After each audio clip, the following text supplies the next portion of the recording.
Late last night, my son called to tell me my mother had passed away. He coldly claimed she left everything to him, including my house, while my daughter-in-law laughed and said, "Your new place is the nursing home." What they didn't know was that my mother was sitting right beside me, peacefully knitting a woolen hat. Keeping completely silent, I slowly reached over and switched the phone to speakerphone, letting her personally greet her thoughtful grandson on the other end of the line. "Thank you so much for joining Dad's Revenge Stories. I appreciate every single one of you. Let me know in the comments, which city or country are you watching this from? Note this narrative features fictionalized details for creative and educational purposes. Similarities to actual names or events are coincidental, but the message carries clear value. The fire in the wood stove had been going since 4 in the afternoon, and by 9 o'clock that Tuesday evening, the living room was the kind of warm that makes your joints stop complaining. That's the thing about Vermont winters. You either learn to build a good fire or you spend 6 months being miserable. I'd had 50 years of practice. I knew what I was doing. My mother, Clara, was in her chair by the window. She was 91 years old and still kept her back straighter than most people half her age. She had a ball of oatmeal-colored yarn in her lap, and 2 needles working steadily, the clicking sound mixing in with the pop and hiss of the wood. She was making a hat. She'd been making it for 3 weeks, said it was for someone who needed it more than she did, but wouldn't tell me who. I'd stopped asking. Clara told you things when Clara was ready to tell them. Maggie was on the couch beside me reading something on her tablet. She'd kicked her slippers off and had her feet tucked under the blanket. We kept on the back of the couch every winter. The television was on low, some nature program neither of us was really watching. Outside, the wind pushed at the trees. It was the kind of evening where you felt genuinely grateful for 4 solid walls. Then my phone rang. I looked at the screen. Julian. I answered on the second ring the way I always did when my son called, even though he only ever called at night when something was wrong or when he needed something.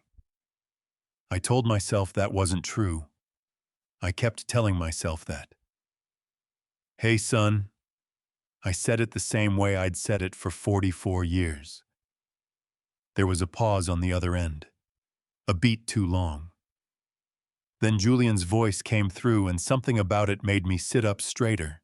"Dad." His voice was flat, careful, the way a person talks when they've rehearsed what they're about to say. "I have some very difficult news. I need you to sit down." I was already sitting. "Go ahead." "It's Grandma Clara." Another pause. "She passed away last night, Dad. I'm so sorry." I heard Maggie look up from her tablet. I didn't look at her. I looked at my mother, who was sitting 6 feet away from me in her wingback chair, her needles still moving, a small frown on her face as she counted stitches under her breath. "Is that right?" I said. I kept my voice completely level. "The hospital called me." Julian's voice thickened, not with grief, I realized, but with something else, something that sounded almost like effort. "It happened in the night. She went peacefully," they said. "I know this is hard to hear." Across the room, Clara held her knitting up toward the lamp to check her count. She muttered something about dropped stitches. Then she set it back in her lap and reached for her cup of chamomile tea on the side table, moving with the unhurried certainty of a woman who had absolutely no idea she was dead. "She left everything to me, Dad." Julian's voice changed again. The practiced grief dropped away, and something harder came through underneath. "The will, her savings, all of it. She wanted me to have it. And the house." He paused. "Your house too, Dad. She had it in writing. The property transfers to me now."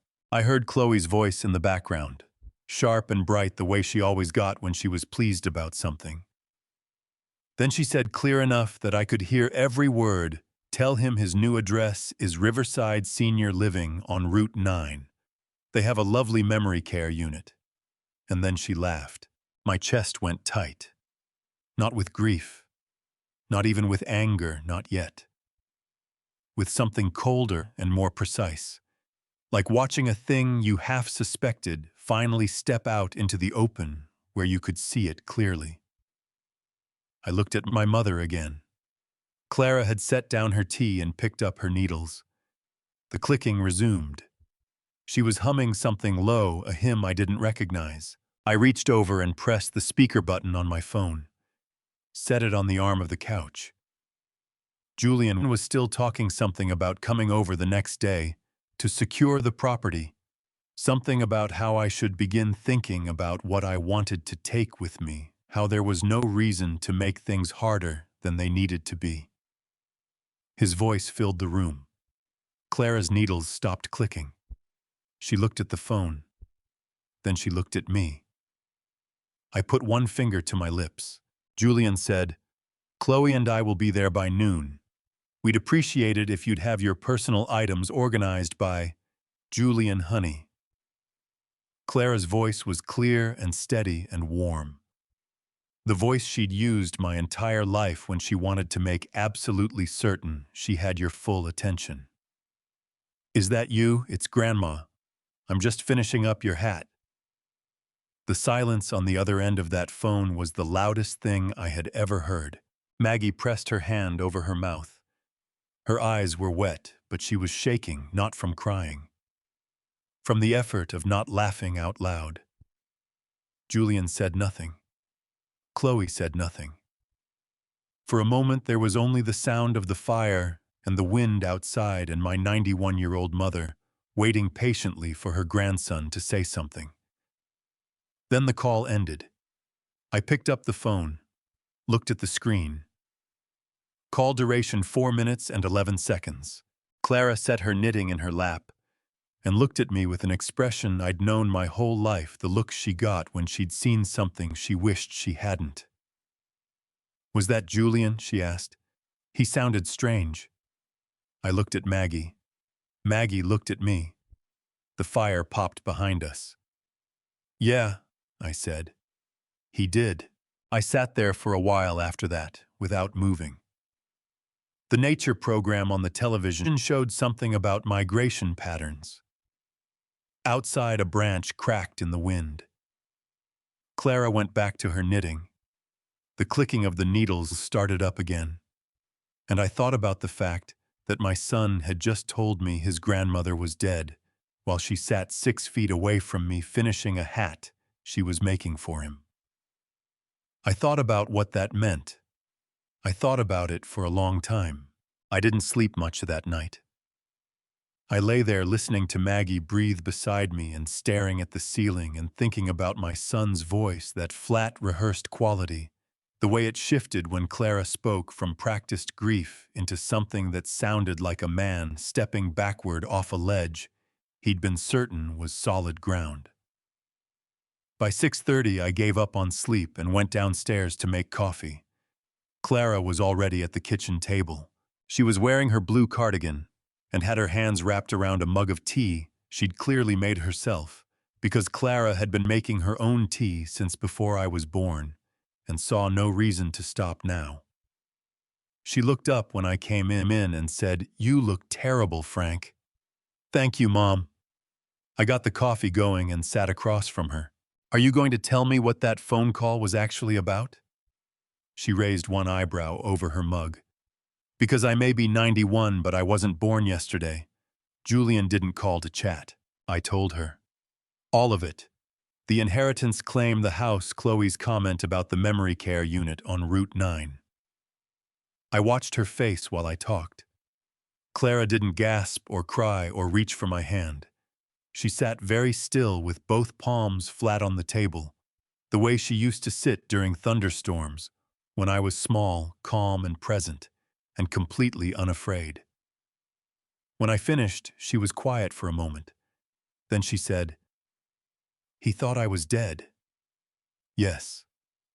"He didn't call you to ask." No. She pressed her lips together and looked out the window at the frost on the backyard. He called to collect. She said it the way you'd state a fact about the weather. Then she picked up her mug and took a slow sip of tea. Well, what are you going to do about it? Before I could answer, my phone buzzed on the counter. Tom Whitfield. Tom had lived next door for 22 years. He was 65, recently retired from the county road crew, and had a habit of noticing things that weren't strictly his business and feeling deeply responsible about them. Frank. His voice was uncomfortable the moment I answered. I owe you an apology. What for? The ambulance the other night. When Clara went to the hospital. I saw it from my porch, and I sent Julian a message. Figured he'd want to know his grandmother had been taken in. I said it didn't sound good. He exhaled heavily. I should have called you directly. I'm sorry. I kept my voice steady. It's all right, Tom. Is Clara okay? She's sitting across from me eating a piece of toast. The relief in his voice was immediate and genuine. We said goodbye and I set the phone down. Clara was watching me with the particular expression she reserved for moments when she already knew what you were about to say. He sent Julian a message, she said, about the ambulance. She nodded slowly. And Julian called the hospital. Must have. I poured my coffee and sat back down. You'd already been discharged. He didn't find your name on the patient list. And instead of calling me or Maggie to ask whether you were alive, he decided you weren't. Clara considered this. He went straight to the inheritance. He did. She set her toast down. Frank, that's not a mistake a person makes by accident. That's a decision. I knew she was right. I'd been telling myself since last night that maybe Julian had panicked, that grief does strange things to people, that fear of losing her had pushed him somewhere he wouldn't normally go. I'd been telling myself that because Julian was my son, and I had spent 44 years believing the best of him when the evidence was thin. But Clara was right. You don't accidentally compose a speech about property transfers. You don't accidentally have your wife ready in the background with a comment about nursing facilities. You don't accidentally call the hospital to check on an inheritance before you call the family to check on the person. That was planning. That was preparation. That was someone who had been thinking about this moment for a long time and recognized what they believed was their opportunity. Maggie came downstairs around 7:30, and I told her what Tom had said. She stood by the counter with her arms crossed and her jaw tight. The expression she got when she was angry, but didn't want to say the thing she was thinking in front of Clara. After breakfast, I went to my office.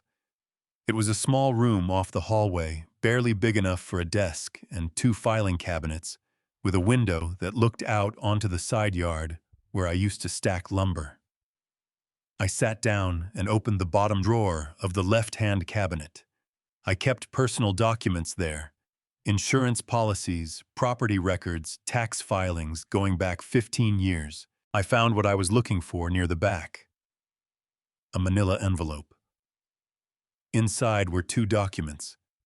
First was my mother's will from 14 years ago.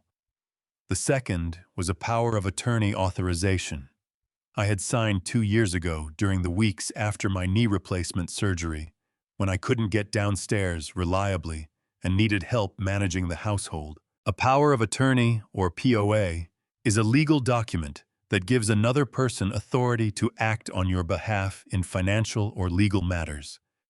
When you're recovering from surgery and can't get to the bank or pay bills in person, a limited POA lets a trusted family member handle those specific tasks for you. Mine had authorized Julian to pay medical bills, handle household expenses, and manage certain transactions on my behalf during my recovery period. Nothing more than that. The document had a clear expiration date and a narrow scope of permission. I sat looking at it for a long time. Then I thought about my 70th birthday party. Julian had arrived with Chloe and a store-bought cake and a manila envelope of his own, which he'd set on the kitchen counter while I was blowing out candles. Afterward, in the pleasant confusion of a room full of people, he'd brought the envelope over and said he needed me to sign some insurance renewal paperwork. The house policy, he said, needed updating, and it was easier to do it now, while everyone was there as witnesses. I'd signed without reading carefully. There had been cake and grandchildren and noise, and my knee had been aching all day. Julian had flipped to the signature lines and handed me the pen, and I had signed. I stared at the POA in my hand. I thought about that envelope. I picked up the phone and called Martin Ellsworth. Martin Ellsworth called back inside 20 minutes. That was one of the things I'd always appreciated about him. He didn't let calls sit. I was 63 years old, had handled estate and property law in Woodstock for nearly 30 years, and had the particular manner of a man who understood that most people only called him when something had already gone wrong. "Frank." His voice was measured but alert. "What's happened?" I told him about Julian's call, about the inheritance claim and the house and Chloe's comment about the nursing facility. I told him about the POA I'd signed after my knee surgery, and about the birthday party, and the envelope of papers Julian had asked me to sign, while the room was full of noise and grandchildren, and I hadn't been paying close enough attention. Martin was quiet through all of it. When I finished, he said, "I need you to bring everything you have, both wills, the POA, anything else in that drawer, and come in this morning. Can you do that? I'll be there in an hour." Maggie drove. My knee had been unpredictable since the replacement. Some mornings it cooperated, and some mornings it felt like something had been packed into the joint that didn't belong there. That morning it was the second kind. I didn't argue about the driving the way I might have a few years ago. There are battles worth choosing and battles worth letting go. And the one about who sits behind the wheel stopped mattering to me somewhere around my 69th birthday. Martin's office was on Elm Street, 2 blocks from the courthouse. He had the same furniture he'd had since I first walked into that office 30 years ago: dark wood desk, 2 leather chairs across from it, a window that looked out onto the maple tree that had probably been there longer than either of us. He stood up when we came in and shook Maggie's hand first, then mine, then closed the door, and sat down without any of the small talk that other people used to fill the space before difficult conversations. He opened the folder I'd brought, read through both documents carefully. Then he set them side by side on the desk and leaned back in his chair. "All right," he said. "Let me explain what you're looking at." He tapped the older document first. "This is your mother's will from 14 years ago. Under this version, her estate, including her savings and her interest in the property, would have passed primarily to Julian as the eldest grandchild. This is what Julian believes is controlling." "But it isn't," I said. "No." Martin tapped the second document. "Clara updated her will 6 years ago. I drafted it myself. Under the current version, full authority over her estate passes to you as her son and designated representative. Julian receives a modest bequest. The bulk of Clara's assets remain under your management until her passing, at which point the distribution follows her updated wishes." He paused. "Julian has no claim. Not under this document." I felt something loosen in my chest, not relief exactly, but the sensation of a door that had been jammed finally opening. He didn't know she'd updated it. Apparently not. Martin set the document aside. "Now, the POA." He read through it carefully, running his finger along the lines I'd signed. "This authorized Julian to pay your medical expenses, handle your household bills, and manage routine financial transactions on your behalf during your post-surgical recovery period." He looked up. "It expired 18 months ago, Frank." and its scope was narrow, specific to your recovery. It was never a general authorization. What if he used it for something else? Martin's expression didn't change, but something behind his eyes sharpened. That would be a significant problem for him. He set the POA on the desk and folded his hands on top of it. I want to look at your account statements before we go any further. Do you have access to your online banking? I can get it. Good. He paused again. There's something else I need to tell you. About 8 months ago, Julian and Chloe came to see me. Maggie's hand tightened on the arm of her chair. I kept my face still. Together, I asked. Together. Martin's voice was careful and precise. They didn't ask about Clara's will. I wouldn't have discussed it with them regardless. But they asked me a series of questions about what happens when an aging parent becomes unable to manage their own financial affairs. They asked about guardianship, about who could petition the court to take over someone's accounts and decision-making if that person was deemed incapable. He paused. They asked whether a spouse could be considered an inappropriate influence, whether a second marriage complicated matters, whether an adult child could step in if they believed poor decisions were being made. The room was very quiet. Outside the window, a car passed on Elm Street. They were mapping it out, I said. That's my assessment. Martin's voice was steady. They weren't asking hypothetical questions, Frank. They were identifying the path. Maggie made a sound that wasn't quite a word. I reached over and put my hand over hers without looking at her. Martin continued, his voice measured and flat, the way it got when he was being precise on purpose. I want you to understand the full picture before you decide how to respond.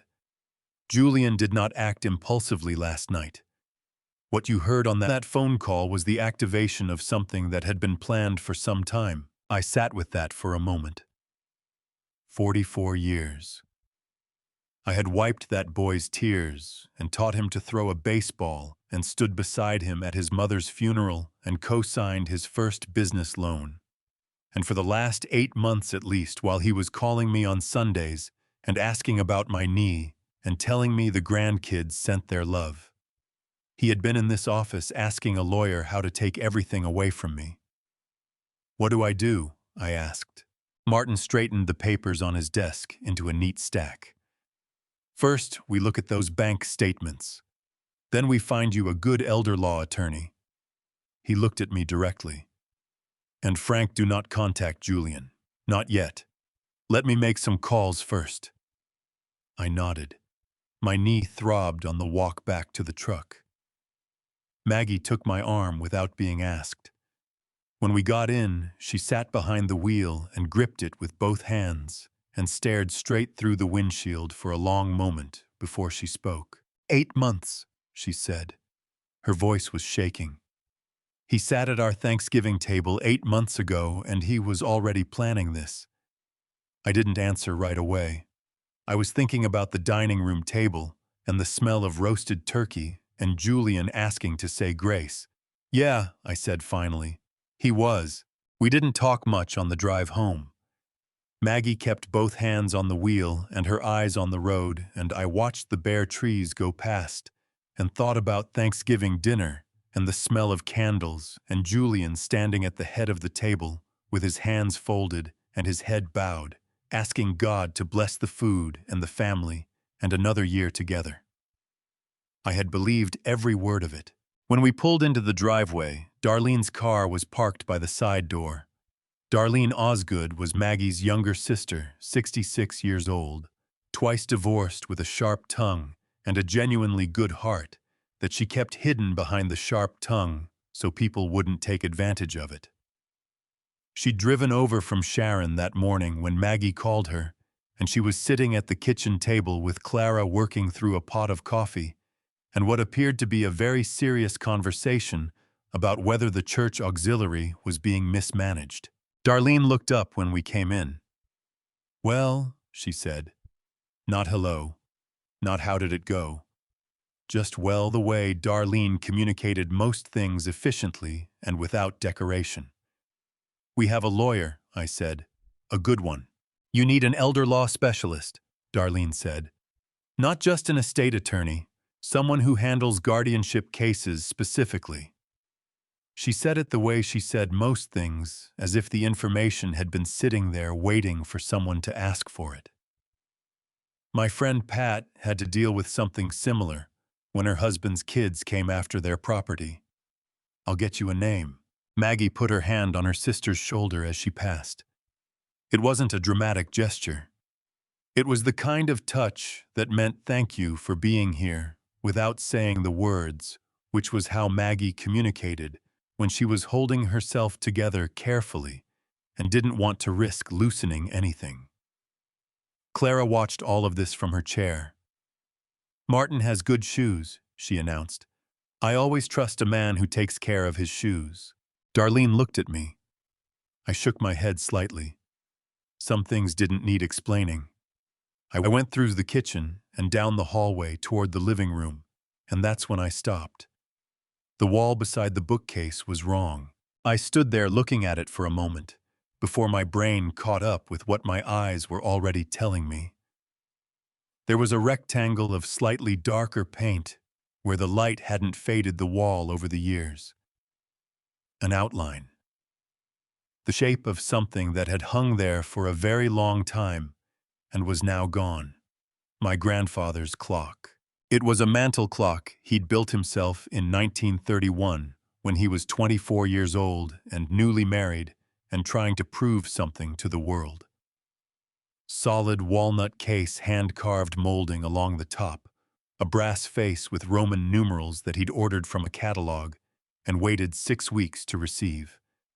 It had kept time through 2 wars and 3 generations and 40 years of Vermont winters. It sat on a shelf beside the bookcase and had chimed on the hour every hour for as long as I could remember. I walked into the living room and stood in front of the empty space and felt something move through my chest that I didn't have a clean word for. Not grief, exactly. Something older and heavier than grief. "Maggie." My voice came out flat. She appeared in the doorway, looked at the wall.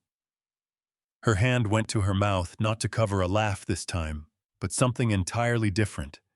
Her eyes filled immediately. "When?" I asked. "I don't know." Her voice was unsteady. "I didn't notice it was gone. I don't know when I stopped looking at it." She pressed her fingers hard against her lips. "Frank, that clock was your grandfather's." "I know what it was." Darlene appeared behind Maggie in the doorway. She took one look at the wall, then at my face, then said very quietly, "Julian." It wasn't a question. I went to the computer in my office and searched Facebook Marketplace. It took me 4 minutes to find it. Someone in the area was selling a handmade walnut mantel clock from the early 20th century, solid construction, working condition, asking $3,200.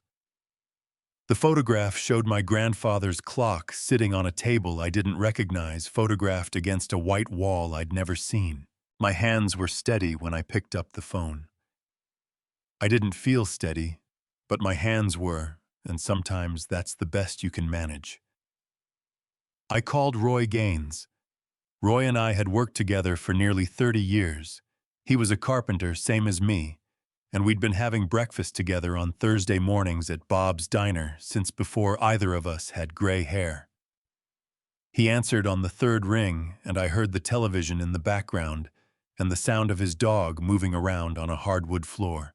"Roy," I said, "I need to ask you something directly, and I need you to answer me the same way." A pause. "All right. Has Julian said anything to you about me? About my health, my memory, anything like that?" The pause this time was longer. Long enough that I already knew the answer before Roy spoke. "He called me about 6 weeks ago," Roy said. His voice had gone careful, the way a person's voice goes when they're trying to be honest and kind at the same time. And those two things are pulling in different directions. "Said he was worried about you. said you'd been having some trouble remembering things, losing track of conversations. He said Maggie was handling more and more, and that he wasn't sure you were, he used the word declining frank. He said he wanted me to know in case I noticed anything. The word sat in the room like something with weight. And you believed him, I said. I didn't know what to believe, Roy said. You always seemed fine to me. But he's your son. I figured he'd know better than... He stopped. Frank, is something wrong? Yes, I said, but not the thing Julian told you. Darlene found me 20 minutes later, sitting at the kitchen table with my hands flat on the surface and a cup of coffee gone cold in front of me. She sat down across from me without asking permission, which was entirely consistent with how Darlene operated. He told your friends you were losing your mind, she said. Not a question. 6 weeks ago, she looked at me steadily. Then he's been building this for a while. She reached across and pushed the cold coffee aside. Frank, you need Rachel Donnelly. I'm going to call her right now. After Darlene made her calls, the four of us went through the house. It wasn't something we planned or discussed. It started with Maggie checking the shelf in the hallway, where Clara kept a small collection of brass candlesticks that had belonged to her own mother. And when 2 of them were missing, we just kept going room by room, quietly and methodically, the way you check a property after a storm to see what the wind took. The brass candlesticks were gone. A pair of ladder-back chairs I'd built myself 30 years ago, the ones that used to sit in the corner of the dining room, were gone.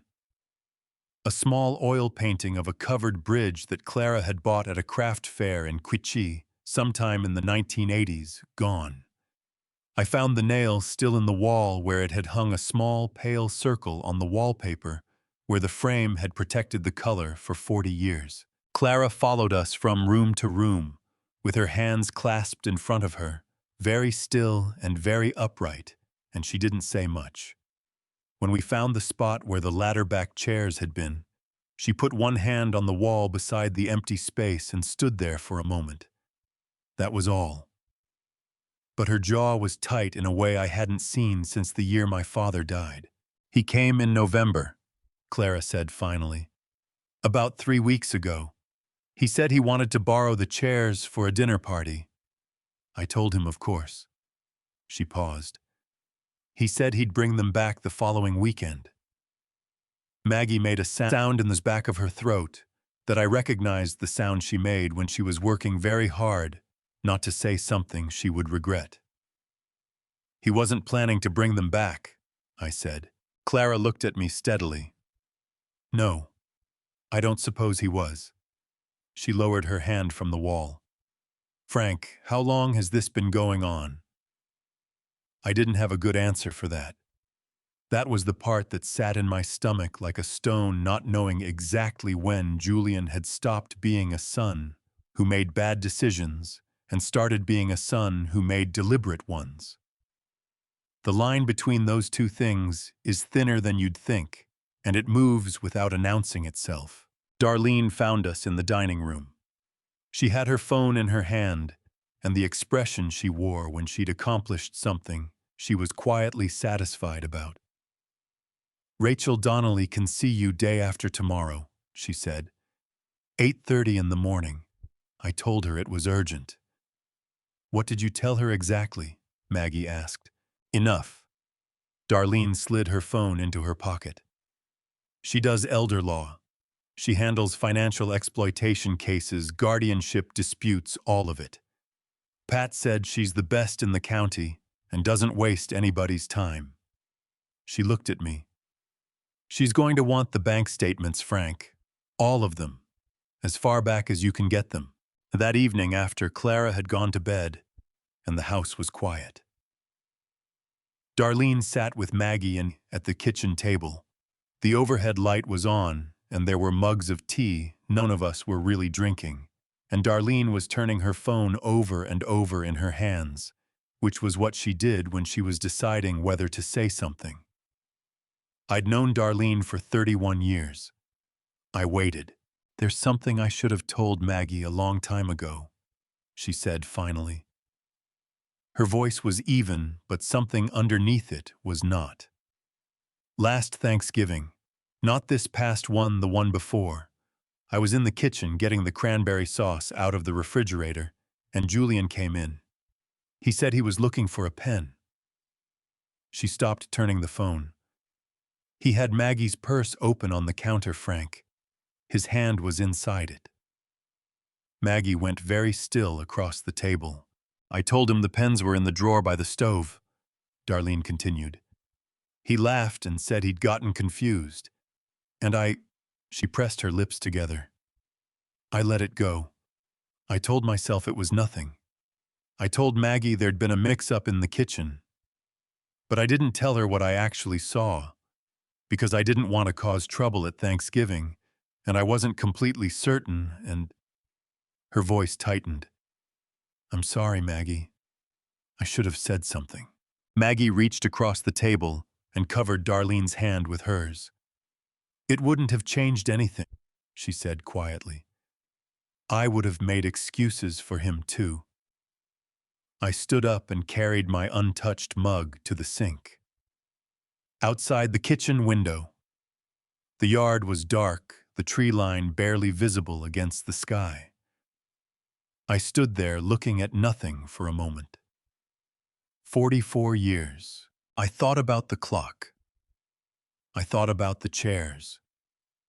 I thought about Roy's voice on the phone, saying the word declining and meaning it kindly, and having no idea how it had been handed to him. I thought about Darlene watching Julian's hand in Maggie's purse and deciding it was probably nothing. There are things people do that you can explain away if you only look at them one at a time. A borrowed clock, a borrowed chair, a concerned son calling a friend. Each one of those things alone is nothing. It's only when you lay them all out together on the kitchen table and look at them in the same light that you see what they actually are, a pattern. I built things my whole life, I said, still facing the window. Good things, things that lasted. I turned around. Maggie was watching me. Darlene was watching me. I never thought I'd have to build a case against my own son. Neither of them said anything to that. There wasn't anything to say. Darlene picked up her mug. Maggie looked down at the table. Outside, a branch moved in the wind. I went to bed that night, knowing that in 2 days, I was going to sit across from a lawyer named Rachel Donnelly and begin doing exactly that. They showed up on a Thursday afternoon without calling. In 44 years, Julian had never once come to this house without calling first. Not as a teenager, not as a grown man, not even during the years when he lived 20 minutes away and dropping by would have been nothing. He always called. That was the one courtesy he'd maintained without fail, and I'd always appreciated it without thinking much about why. So when I heard tires on the gravel at 2:30 in the afternoon and looked out the window and saw Julian's truck, I understood immediately that this was not a visit. This was a statement. I opened the front door before he could knock. Julian had Chloe beside him, which I'd expected. What I hadn't expected was the way they were standing squared up side by side, the way people stand when they've rehearsed something and want to make sure they deliver it correctly. Julian was wearing his good jacket. Chloe had her hair done. They had dressed for this. We need to talk, Julian said. Come in, I said. Clara's in the living room. That landed. I watched Julian's jaw tighten slightly before he controlled it. He hadn't planned on Clara being present. He walked in anyway, and Chloe followed, and I closed the door behind them. Maggie was standing in the kitchen doorway with a dish towel in her hands. Clara was in her chair by the window, with her knitting in her lap, exactly where she'd been the night Julian called to announce her death. She looked up when they came in, and her face was entirely pleasant and entirely unreadable, which was a particular talent of hers that I had always admired and occasionally feared. Julian, she said warmly. Chloe, what a nice surprise. Neither of them quite knew how to respond to that. Chloe managed a smile. Julian said, "Hey, Grandma," and his voice came out softer than he'd probably intended. They sat on the couch. I took the armchair across from them. Maggie stayed in the kitchen doorway. Nobody offered coffee. Julian started carefully. He said he'd been worried about me for a long time. He said the hospitalization last month when my blood pressure had spiked and the paramedics had come was a wake-up call for the whole family. He said he'd noticed things over the past year. Small things. He forgot to pay the electric bill twice, he said. He got confused about his medication schedule. He backed the truck into the fence post at the hardware store. Once, John, I said. The fence post was once, and I was looking at the wrong mirror. Dad. Julian's voice shifted into something that wanted to sound patient. I'm not trying to embarrass you. I'm trying to help. Are you? I kept my voice level. Because the last time you called, you told me my mother was dead and asked me to start packing. Chloe leaned forward. That was a miscommunication, Frank. Julian was devastated when he found out Clara was home. He didn't sleep for 2 nights. She reached over and put her hand on Julian's knee. We're not here about that. We're here because we love you and we're scared. Scared of what exactly? Maggie said from the doorway. Her voice was quiet and precise the way it got when she was done being polite. Scared that decisions are being made that aren't in Frank's best interest, Julian said. He looked at Maggie when he said it, not at me. Scared that there are people around him who have influence over his finances and his care, and that he may not have the full picture of what's being done in his name. The room went sharp and still. Say what you mean, Julian, I said. He looked at me. We've spoken to an attorney about guardianship, Dad, about what that process looks like and what it would mean for you. We're not saying we want to go that route. We're saying we want to explore every option to make sure you're protected. Protected, I repeated, from bad decisions. He said it carefully. From people who might not have your best interests at heart. Chloe added, the house is in both your names, Frank. We just want to make sure that if something were to happen to you, everything is handled properly. That you're taken care of. That Grandma Clara is taken care of. Clara set her knitting down in her lap. She looked at Julian for a long moment, with the expression she used to use when I was 12 years old, and had told her a lie that wasn't quite convincing enough. Julian, she said. Her voice was calm and unhurried. I've been understanding things since before your father was born. You don't need to speak to me as if I just arrived. Julian opened his mouth, closed it. This house, Clara continued, belongs to your father. The decisions made in it belong to your father. And the woman standing in that doorway is his wife of 31 years, not a person of influence. She picked her knitting back up. I think you should go now.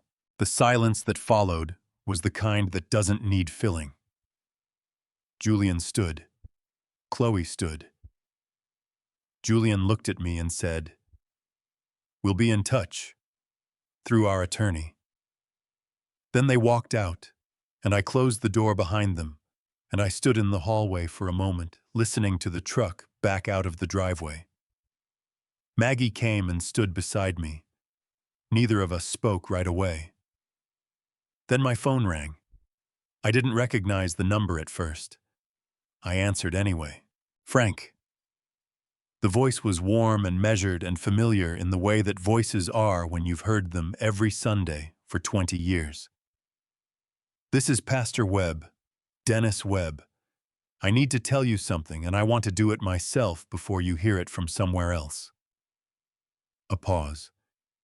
Julian and Chloe came to see me this past Sunday. They told me you've been struggling, that your memory has been giving you trouble. Another pause. I've known you for 2 decades, Frank. I didn't believe them, but I thought you deserved to know.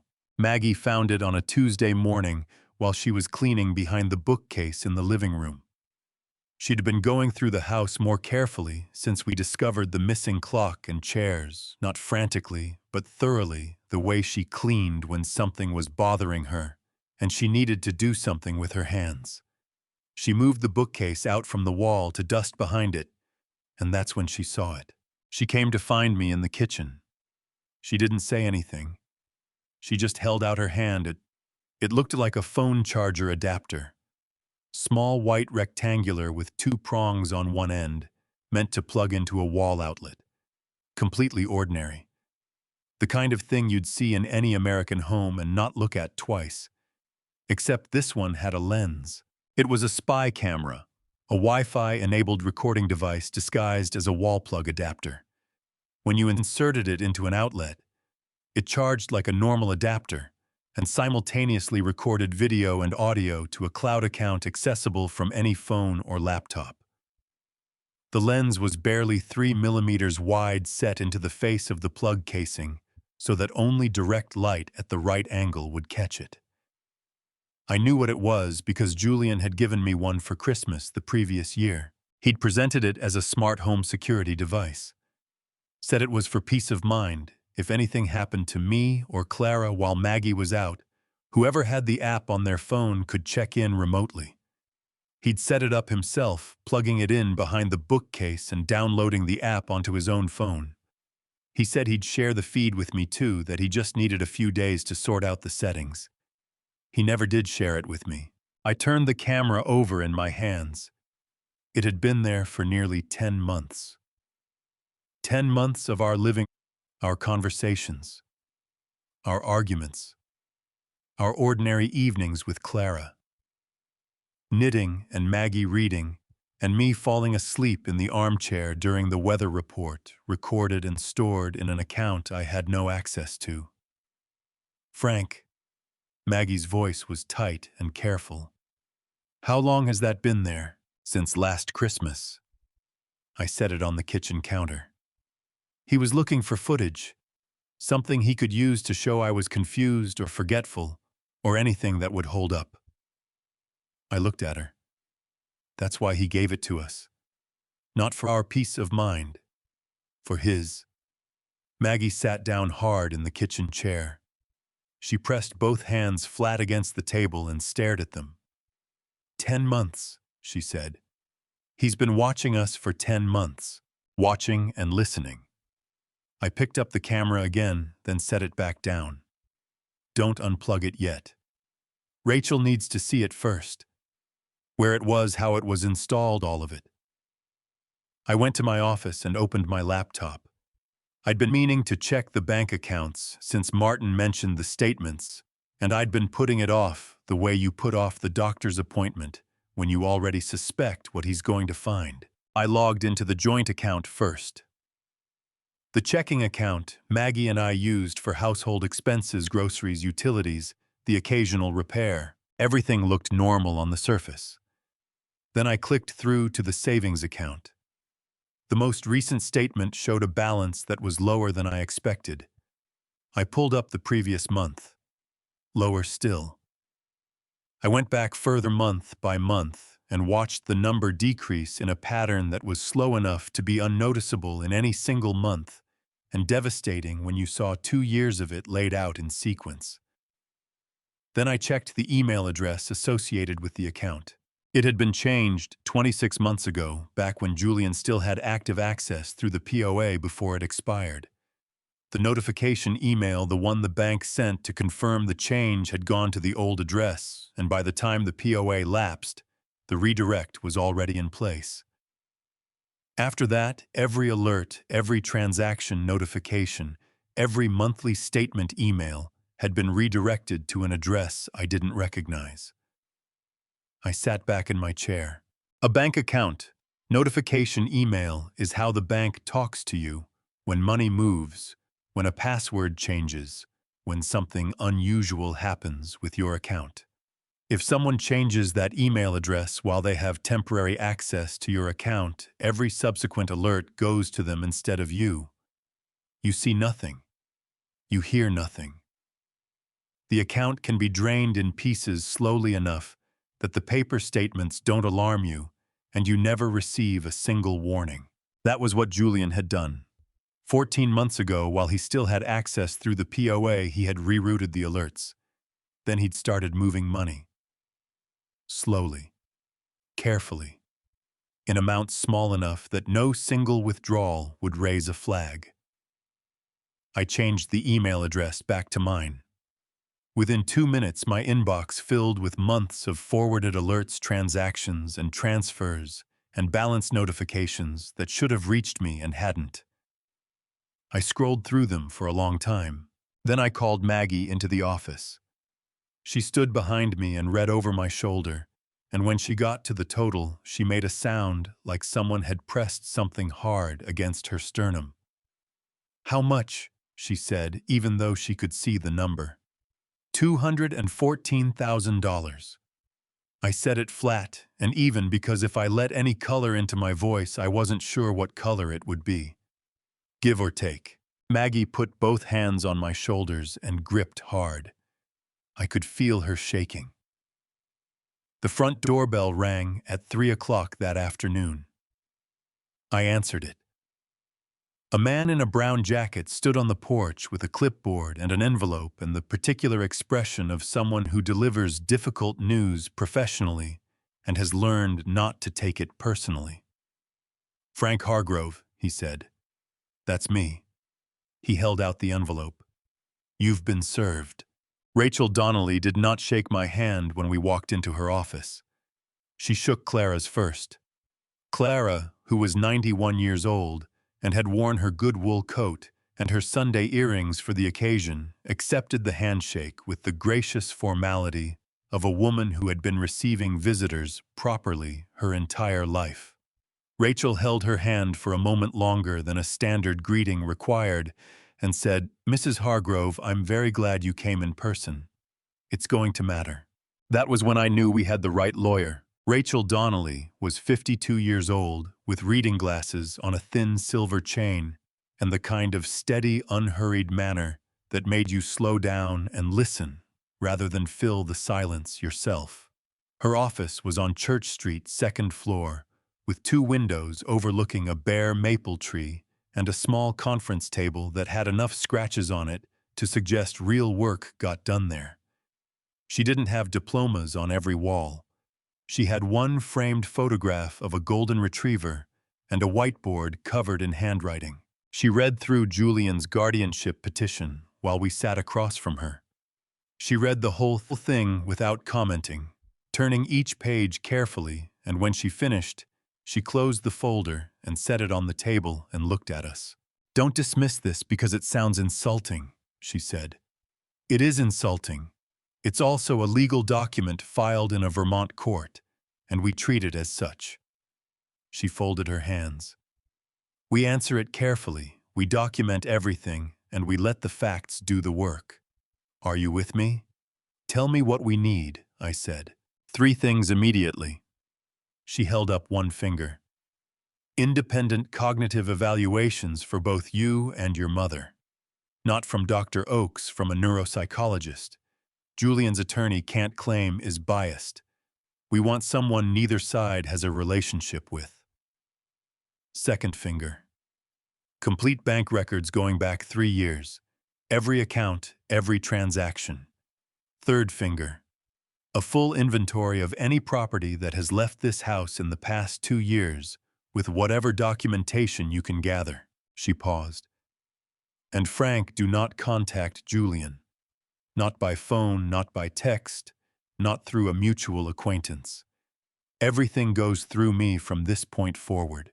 The cognitive evaluation happened 2 days later at a clinic in White River Junction.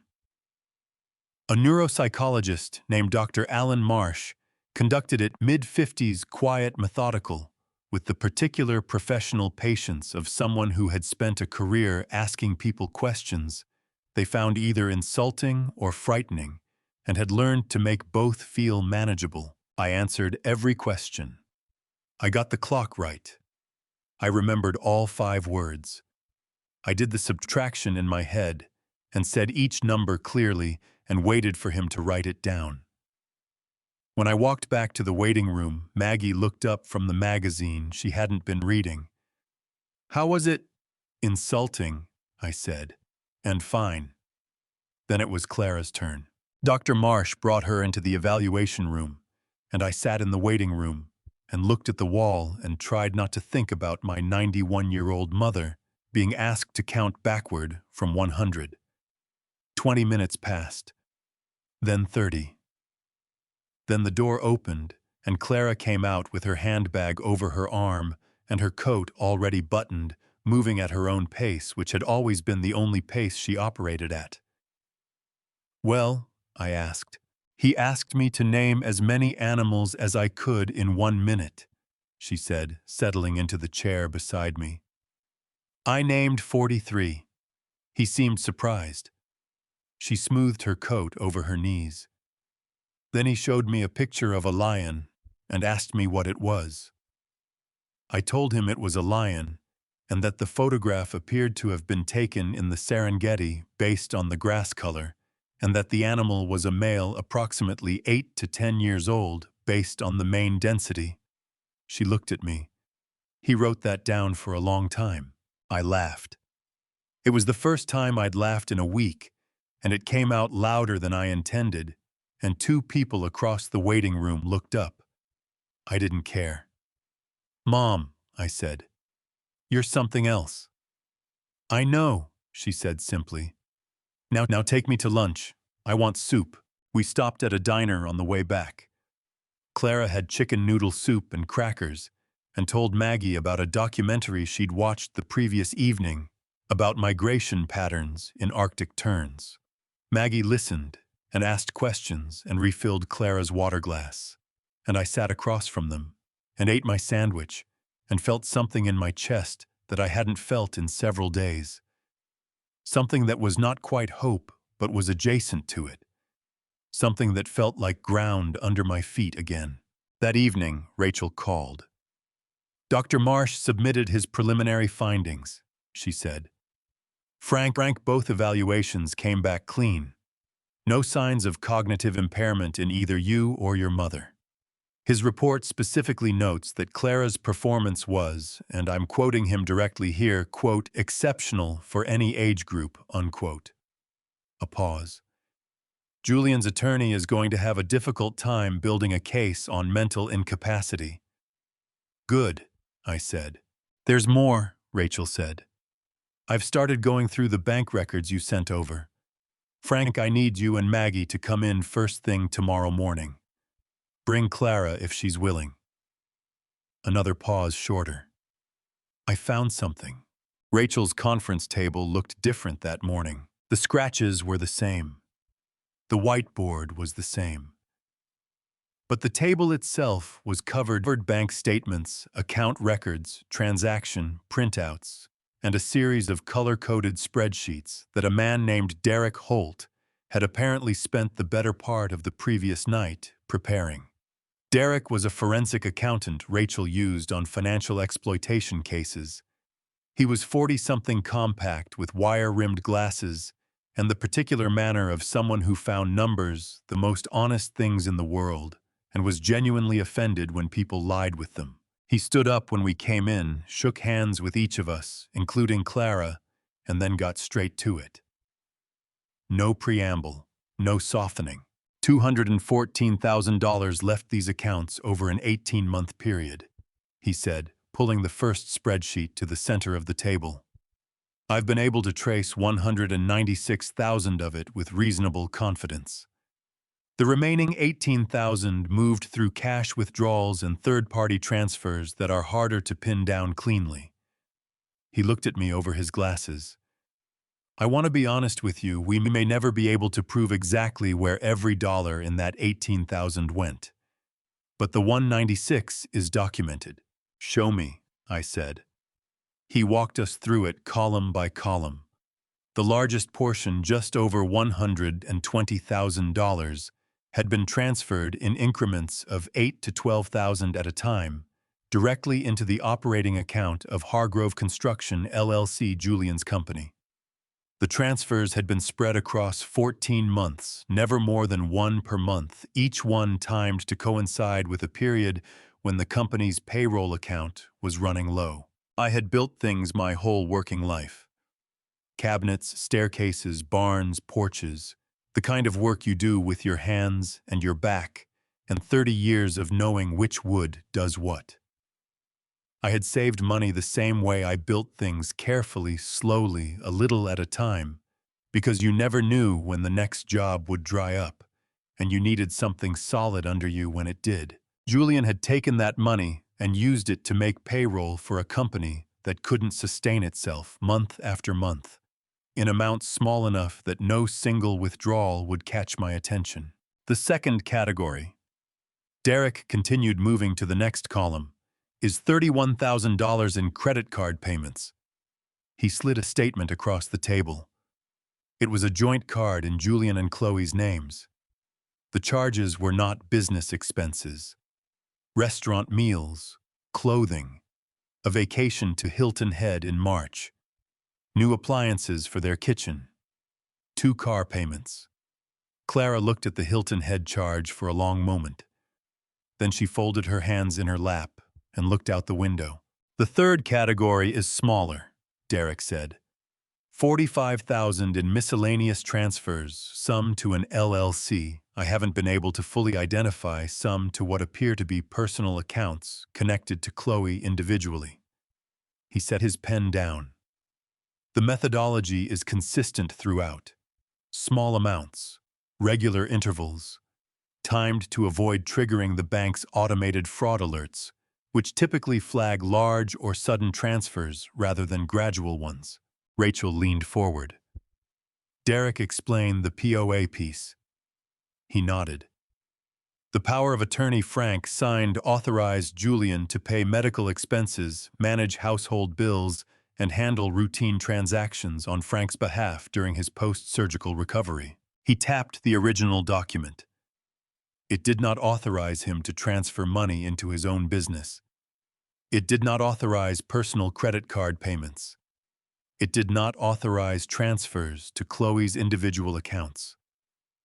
Every dollar in these 3 categories was moved outside the legal scope of that authorization. I looked at the document, my own signature at the bottom written in the kitchen on a Tuesday afternoon in September 2021, when my knee was packed in ice and I was grateful my son had come to help. He used a document I signed in good faith, I said. And he used it to do things I never agreed to. Yes, Rachel said. And that's the distinction that matters. The POA was real. The authorization for what he did with it was not.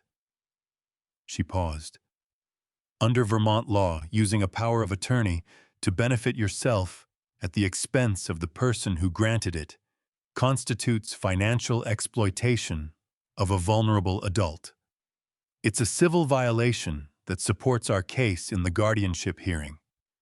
And depending on what the state's attorney's office decides to do with the referral, it may also carry criminal exposure. Maggie had been very still through all of this. Her hands were flat on the table, and she was looking at the spreadsheets. The way you look at something you want to understand completely, so you never have to be surprised by it again. The vacation to Hilton Head, she said quietly. He called us from there. He said it was a work trip. Nobody answered that. There wasn't anything to answer. Rachel gathered the spreadsheets into a neat stack. There's one more thing. I requested Julian's filing as part of the discovery process, the supporting documents he submitted with the guardianship petition. She slid a single page across the table. This was included as a medical exhibit. It was a handwritten note on what appeared to be a doctor's letterhead. It referenced Frank Hargrove by name and described in clinical-sounding language observed signs of cognitive decline, increasing forgetfulness, and difficulty managing complex tasks. At the bottom was a signature, Dr. Patricia Oakes. I stared at it. I contacted Dr. Oakes this morning, Rachel said. She has never written this note. She does not recognize the formatting, the language, or the signature. Rachel's voice was level and precise. This document is a forgery, Frank. Julian submitted a falsified medical exhibit to a Vermont court. The room was very quiet. Clara reached over and put her hand on top of mine on the table. Her fingers were warm and steady, and she didn't say anything. And that was exactly right, because there are moments when the only true response is presence. And my mother had always understood that better than anyone. Dr. Patricia Oakes had been our family doctor for 16 years. She was 58, practical with the no-nonsense manner of someone who had spent 2 decades telling people things they didn't want to hear, and had made her peace with it. When Rachel called her that morning about the document Julian had filed, Dr. Oakes asked Rachel to read it to her over the phone. Rachel did. There was a pause on the other end of the line. Then Dr. Oakes said with the particular flatness of someone choosing their words very deliberately, "That is not my note. That is not my format. That abbreviation in the third line is not one I use, and that signature is not mine." Rachel asked if she would be willing to submit an affidavit to that effect. "I'll have it to you by end of day," Dr. Oakes said. "And for the record, I have seen Frank Hargrove regularly for 16 years. There is nothing in his medical history that would support the language in that document. Nothing." Rachel called me after she hung up with Dr. Oakes. She told me what the doctor had said, and then she told me that the affidavit combined with what Derek had assembled on the financial side gave us a substantially stronger position than she'd expected going in. "Julian has filed a fraudulent medical exhibit with a Vermont court," she said. "That's not a mistake. That's a separate offense, and we're documenting it as such." I thanked her and ended the call and sat in my office for a while. Then I got up, put on my coat, and drove to Bob's Diner. Bob's Diner was on Route 4, 3 miles outside of Woodstock, in a low building with a gravel parking lot and a sign that had been sun-faded for at least 15 years. The coffee was mediocre, and the portions were too large, and the booths had duct tape on 2 of the seat cushions. I had been eating breakfast there on Thursday mornings with the same group of men for 22 years. Roy Gaines, Ed Callahan, a retired electrician named Pete, who never talked much but laughed at everything, a former school principal named Hank, who talked too much and was usually right. They were all there when I walked in. Roy spotted me first, and his face did something complicated, relief and guilt at the same time, which was an uncomfortable combination to watch on a person you'd known for 3 decades. I slid into the booth across from Roy and Ed and said, "I need to tell you something, and I need you to listen to the whole thing before you say anything." Nobody argued with that. I ordered coffee and I talked for 20 minutes. I told them about the phone call, about the inheritance claim, about the guardianship petition and the bank statements and the camera behind the bookcase and the forged doctor's note. I told them about Derek's spreadsheets and about Rachel and about my mother sitting in a clinic in White River Junction, patiently explaining the main density of a Serengeti lion to a neuropsychologist. When I finished, the table was quiet. Ed, who was 68 and had worked 30 years in the county assessor's office and had seen most varieties of human behavior, without being surprised by them, looked at me over his coffee cup and said, "Ed, your boy really did all that." "He did," I said. Ed nodded slowly. "Well," he set his cup down, "that boy of yours always did have soft hands for a carpenter's son." Roy made a sound that was half laugh and half something more painful. "Frank, I'm sorry I believed. When he called me about your memory, I should have called you directly. I should have asked." "You didn't know," I said. "That's the point. He counted on people not knowing." "What do you need from us?" Ed asked. It was the most practical question anyone had asked me in 2 weeks, and I felt something loosen in my shoulders when he said it. "I need you to know the truth," I said. "That's enough for now. If Rachel needs character witnesses later, I'll ask then." Pete, who had not said a single word through all of this, nodded once at me, with the grave deliberateness of a man who communicated primarily through nods and meant every one of them. That was more than enough. We sat for another hour. Roy complained about the property tax assessment on his garage. Ed argued that the road crew had done a better job on Route 12 than they were getting credit for. Pete laughed at both of them. Hank explained at length why the current school board was making a mistake about the new gymnasium. And halfway through, I realized I wasn't listening to the content of what he was saying. I was just sitting in the familiar noise of it, in the warmth of a booth that smelled like coffee and bacon grease, surrounded by men who had known me long enough to know when something was wrong, and old enough to know that sometimes the most useful thing you can do is sit with a person and be ordinary. I drove home in the early afternoon, feeling steadier than I had in weeks. Maggie was in the kitchen when I got back. She looked at my face and said, "Better, better," I said. She handed me a cup of coffee and said, "Rachel called while you were out. She received something this afternoon. Text messages between Julian and Chloe." Maggie's voice was even and careful. "She wants us to come in tomorrow evening. She said you need to read them yourself." I wrapped both hands around the mug. Outside the kitchen window, the last of the afternoon light was fading behind the tree line, turning the sky the particular shade of cold orange that meant a hard frost overnight. "All right," I said. Rachel's office felt different at night.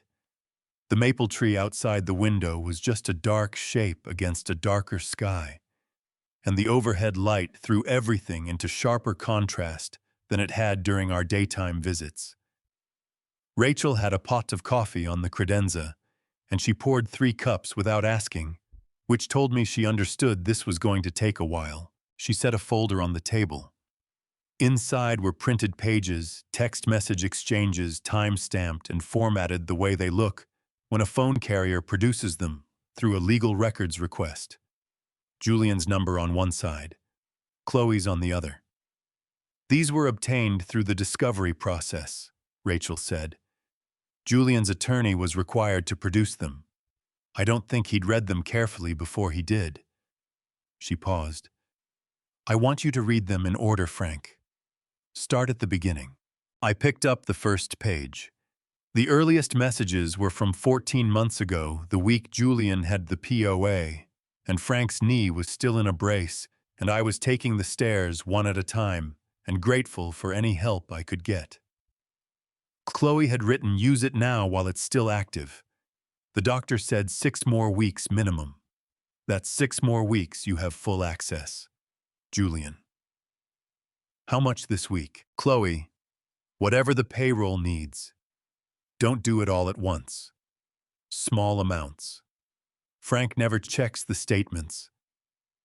I set the page down, picked it up again, read it again. The words didn't change. Maggie was sitting beside me. She reached over and turned the page slightly so she could read alongside me. I felt her hand tighten on the table edge. I kept going. 3 months later. "Julian, he's been asking about the account balance. Noticed it's lower than he expected. Chloe, tell him the property tax went up. He'll believe that. He never looks anything up." I thought about the property tax conversation. I remembered it. Julian had been standing in my kitchen in January, and he'd mentioned the county had raised assessments across the board, and I'd accepted it without question, because assessments do go up, and Julian was my son, and I trusted him. I turned to the next page. 6 months ago, 2 months before the ambulance came for Clara. "Chloe, how much is left in the savings?" "Julian, enough. But we need to move before he updates the estate plan." Talk to that lawyer again. Find out what we need to file. Chloe, what if he finds out Julian? He won't. He forgives everything. Always has.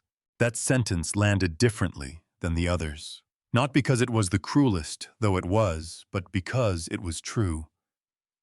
Julian had known me well enough to use my own character against me. Every time he had taken money, every time he had lied, he had done it with the quiet confidence of a man who understood that his father would always choose peace over confrontation, that I would find an explanation, that I would give him another chance. He had not been wrong about that. Until now. I turned to the page from the night Clara went to the hospital. Chloe, Tom just texted Julian. Ambulance at the house. This might be it. Julian, I'm calling the hospital. 20 minutes later. Chloe, well. Julian. She's not listed as a patient. I think she's gone. Chloe, call your dad right now. Tonight. Don't wait until morning. The old will gives you everything if you move fast. I put the page down on the table and pressed both hands flat against it and looked at the wall behind Rachel's desk for a long moment. The framed photograph of the golden retriever looked back at me. Maggie said very quietly, He called within the hour. He called within the hour, I said. Rachel let the silence sit for exactly the right amount of time. Then she said, There's one more page. The last exchange was from 3 weeks ago after Julian and Chloe had come to our house. After Clara had sent them away with 8 words. Chloe. That didn't work. We need the guardianship to go through. Get the filing done this week. Julian. What about the doctor's note? Chloe, I'll handle it. Just get the petition filed. Once we have guardianship, everything else follows. I read that line twice. I'll handle it. 3 words that explained exactly how a forged medical document had ended up in a court filing with Dr. Oakes's name on it. Chloe had handled it. I stacked the pages neatly and set them in front of Rachel. They were never afraid of getting caught, I said. They were afraid I'd find out and forgive them anyway. That I'd absorb the loss to keep the peace. I looked at Rachel. That was their calculation. Rachel nodded. And it was a reasonable one based on your history. Based on who I used to be, I said. I picked up my coffee cup. It had gone cold. What's the hearing date? January 14th, Rachel said. Windsor County Courthouse. 8 weeks from Thursday. I nodded. 8 weeks. I could do 8 weeks standing up. Then let's get ready, I said. 6 weeks sounds like a long time when someone gives it to you. It isn't. Not when you're 72 years old and spending half of it proving you're still capable of managing your own life, and the other half trying not to think too hard about the fact that the person who forced you into this position is your son. The first week I kept busy with practical things. Rachel needed a complete inventory of missing property. I went through every room with a legal pad and wrote down everything I could identify as gone with approximate dates and whatever descriptions I could manage. The grandfather clock, the brass candlesticks, the ladder-back chairs, the painting from Ketchy. When I finished, I had 14 items on the list. I stared at the number for a while.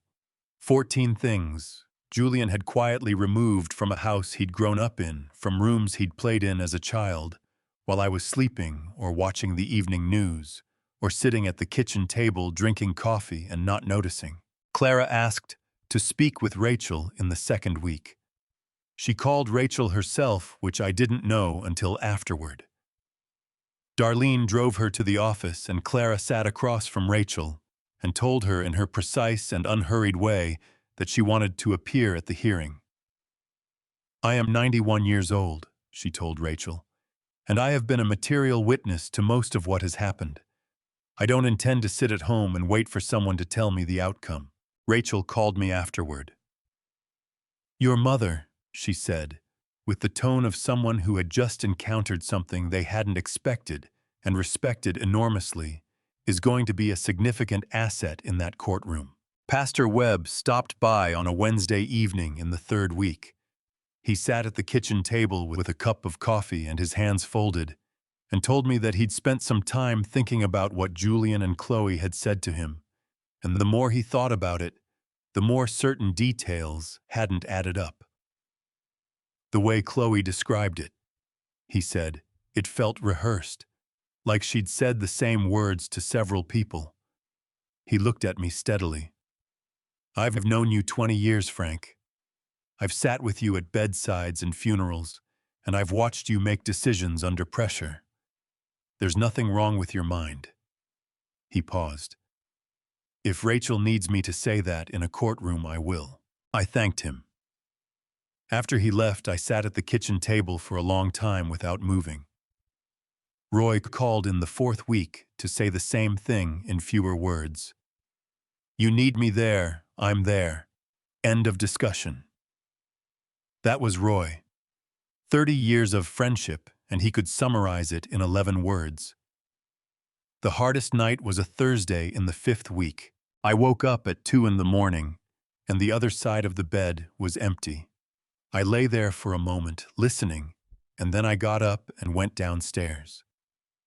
Maggie was sitting at the kitchen table in the dark, with her hands wrapped around a mug of cold tea, and she had been crying not recently, but for a while, the kind of crying that leaves your face swollen and your eyes dry because you've run out of what was in them.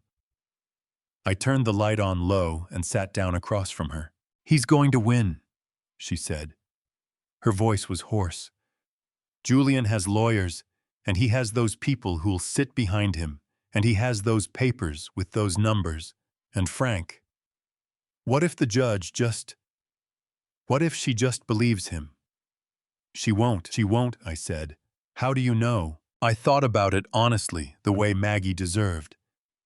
Because Rachel does, I said finally. Rachel has seen 100 of these cases, and she's not a woman who takes cases she doesn't believe in. She told me that the first day. I reached across the table and put my hand over both of hers. Her fingers were ice cold. And because Julian's case is built on the idea that I'm not paying attention, that I can be confused and managed and redirected, he's had that wrong about me for a while now. He's about to find out how wrong. Maggie looked at me for a long moment. Then she turned her hands over and gripped mine hard and said, Don't you dare lose. I won't, I said. I meant it the way you mean things at 2 in the morning, when it's dark and cold, and there's nowhere to hide from what you actually believe. The night before the hearing, Clara came to find me in my office. I was sitting at my desk, looking at nothing in particular. She was holding something a length of dark blue silk folded carefully. She set it on the desk in front of me. Your grandfather wore this to every fight that mattered, she said. It was his necktie. Navy blue with a small pattern I'd looked at 100 times as a child, without being able to name. I hadn't seen it in years. I didn't know she still had it. Mom, I said, and my voice did something I hadn't planned. Clara put her hand briefly on my shoulder. Get some sleep, she said. You have somewhere to be in the morning. She turned and walked back down the hallway. I sat there holding the tie for a while. Then I went to bed. In the morning I put it on. Windsor County Courthouse had been standing on the Woodstock Town Green since 1855. I had walked past it 1,000 times in my life without ever going inside. I had never needed to before. That morning, with my grandfather's tie under my coat collar and my cane on my left side and Maggie's hand on my right arm, I walked up the front steps and through the heavy door and into a building that smelled like old wood and radiator heat and the particular kind of quiet that courtrooms keep even when they are not quiet at all. Julian was already inside. I was seated at the table, on the left side of the room, with a man I didn't recognize, Garrett Hines. Rachel had told me 45 years old, family law specialist out of Burlington, with a reputation for aggressive petitions and a billing rate that told you he expected to win. Julian had his hands folded on the table and was looking straight ahead. He did not look at me when I walked in. Behind, Julian 3 rows back sat people I recognized. A cousin from Julian's mother's side, 2 neighbors from his street, and at the end of the row, wearing a dark coat and looking carefully at the middle distance, was a woman I knew well, Helen Marsh, who had taught Sunday school at our church for 15 years and had apparently decided, based on whatever Julian had told her, that I needed to be managed. None of them looked at me either. Rachel steered us to the right side of the room. Clara sat between Maggie and Darlene, her good coat buttoned to the collar, her handbag in her lap. Behind us, I heard Roy settle into a seat.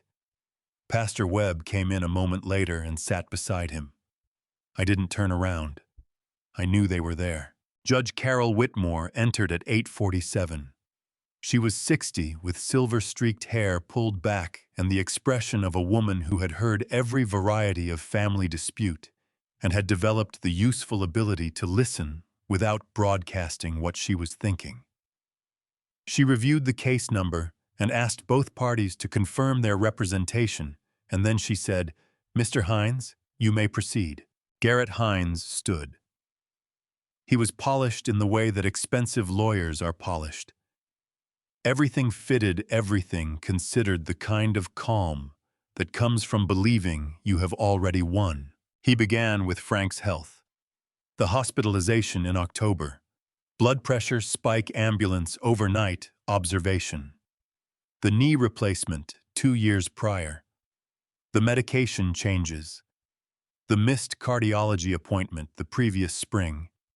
He said each item in a measured, sympathetic tone, the kind of tone that implies he takes no pleasure in this, that he is simply a concerned party presenting documented facts.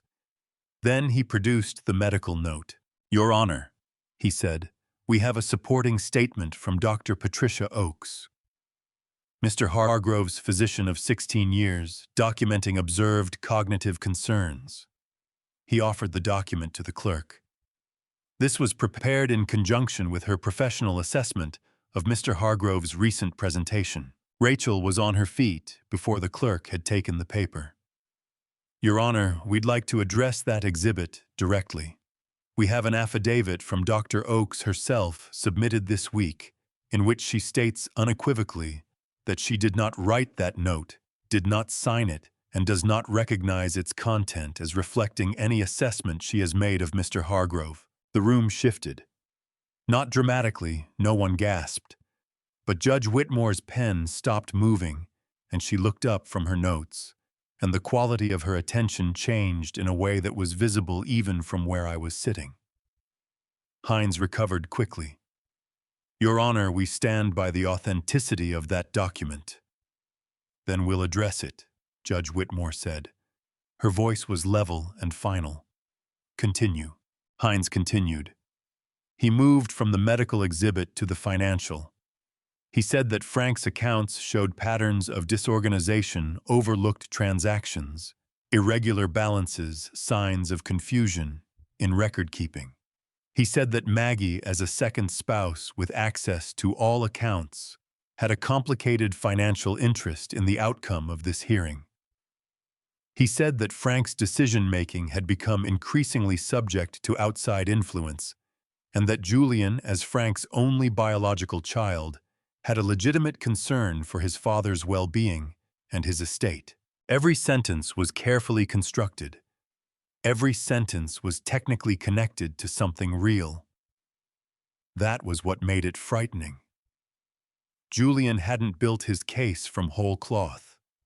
He had taken things that were true, my hospitalization, my medications, my knee, the financial irregularities he himself had caused, and arranged them into a shape that looked from a certain angle like a story about a man who was no longer capable. I sat straight in my chair and looked at the judge and kept my breathing even. Then Rachel stood. She did not dispute the hospitalization. She did not dispute the knee replacement or the medications. "Yes," she said, "Mr. Hargrove was hospitalized in October. Yes, he has a replaced knee and takes medications for blood pressure. These are facts." She paused. "They are also the facts of an ordinary 72-year-old man living in Vermont." She asked Clara to stand. Clara stood slowly and completely upright with her handbag over her arm and her coat buttoned, and looked at Judge Whitmore the way she looked at everyone directly and without apology. "Your Honor," Rachel said, "this is Clara Hargrove. She is 91 years old. She is the person this petition claims was endangered by her son's management of her affairs." Rachel set a document on the clerk's desk. "This is the independent neuropsychological evaluation conducted by Dr. Alan Marsh of White River Junction. Mrs. Hargrove's results are described in his report as, and I am quoting directly, exceptional for any age group." Rachel paused to let that land. "The petition claims Frank Hargrove is unfit to manage his mother's welfare. Dr. Marsh's independent evaluation suggests that Mrs. Hargrove is managing perfectly well." A sound came from somewhere behind Julian's table. Someone clearing their throat. Someone uncomfortable. Then Rachel turned to the financial records. "Mr. Hines described irregular account activity," she said. "He is correct that there is irregular activity in these accounts." She set Derek's spreadsheets on the clerk's desk. "What he did not mention is where that money went." Before I reveal the shocking truth in court, comment "guilty" down below so I know you're still here with me. And please note, the story moving forward includes some fictionalized elements and may not be entirely accurate. If you prefer not to listen, you may pause or close the video right now. I have watched buildings fall. Not the kind you see in movies, the controlled demolitions with countdown timers and crowds standing at a safe distance behind orange barriers. Everyone waiting for the spectacle of it. The real kind. The kind where one beam gives way under a load it was never designed to carry, and for a moment everything above it hangs there, suspended in the air, like it hasn't been told yet what comes next, and then it follows. Slowly at first, then all at once. I had built things for 50 years. I understood load-bearing structures. I understood what happened when you asked more of something than it was built to give. That is what happened to Julian and Chloe in that courtroom. Rachel walked Judge Whitmore through Derek's spreadsheets column by column. She did not rush. She did not perform. She simply moved through the numbers the way you move through a room you know well, in the dark, steady, certain, without needing to look for the light switches. She named each category of transfer. The payroll deposits into Hargrove Construction LLC. The credit card payments. The charges from a March vacation in Hilton Head that Julian had called a work trip when he phoned us from there. The transfers into accounts connected to Chloe individually. She explained the POA's actual language and its actual scope. She explained what I had authorized Julian to do: pay my medical bills, handle household expenses, manage routine transactions during my recovery, and what he had done instead, month after patient month, in amounts small enough to avoid detection and large enough to matter. Garrett Hines objected 3 times. Judge Whitmore sustained 1 objection and overruled 2. Each overruled objection tightened the room a little further, the way a knot tightens when you pull both ends. I watched Julian's face through all of it. He kept his eyes on the table for most of Rachel's presentation, which told me more than his expression would have anyway. A man who believes in his case looks at the person making the case against him. A man who knows what's coming looks somewhere else. Then Rachel turned to Chloe. "Mrs. Hargrove," she said, "the authorization your husband used, were you aware of its specific terms?" Chloe's jaw tightened. She sat very straight in her chair, the way she always sat when she wanted to look composed, and said, "Julian handled the finances." "That wasn't my question." Rachel's voice was pleasant and precise, the voice of someone who has spent years asking questions that people don't want to answer, and has learned that patience is the most effective tool in the room. "Were you aware of what the authorization permitted and what it did not? I trusted Julian to handle it appropriately." "Were you aware," Rachel continued, her voice unchanged, "that the authorization did not permit transfers into your husband's business account?" Chloe looked at Julian. Julian looked at the table. The look that passed between them in that moment lasted perhaps 2 seconds. I had known Chloe for 15 years. I had watched her at family dinners and holidays, and the particular uncomfortable silences of holiday gatherings where people are pretending things are fine when they aren't. I had never seen her look at Julian the way she looked at him then, not with love, not with anger, but with the cold and calculating expression of someone who has just realized they are holding something that has become very hot and needs to set it down immediately. "Julian made the decisions," Chloe said. Rachel nodded slowly.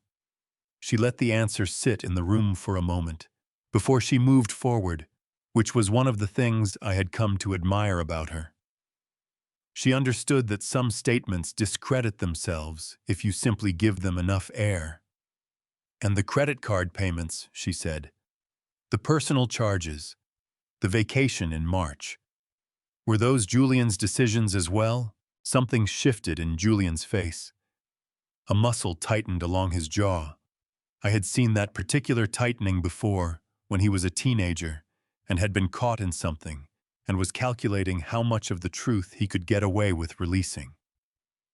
He turned toward Chloe, and when he spoke, his voice was low enough that it should have stayed between them, but the room was very quiet, and it didn't. "Don't put all of this on me." Chloe turned toward him. Her eyes were wide and sharp, and whatever composure she'd been holding on to since Rachel began the spreadsheet presentation began to come apart in a way that was visible even from where I was sitting. "I told you what the bills were," she said. "You decided how to pay them. You told me your father would cover it." His voice rose a fraction, not loudly but enough. "You said he wouldn't notice. You said he never checks." "Counsel." Judge Whitmore's voice was level and final. "Please control your clients." Garrett Hines put his hand on Julian's arm.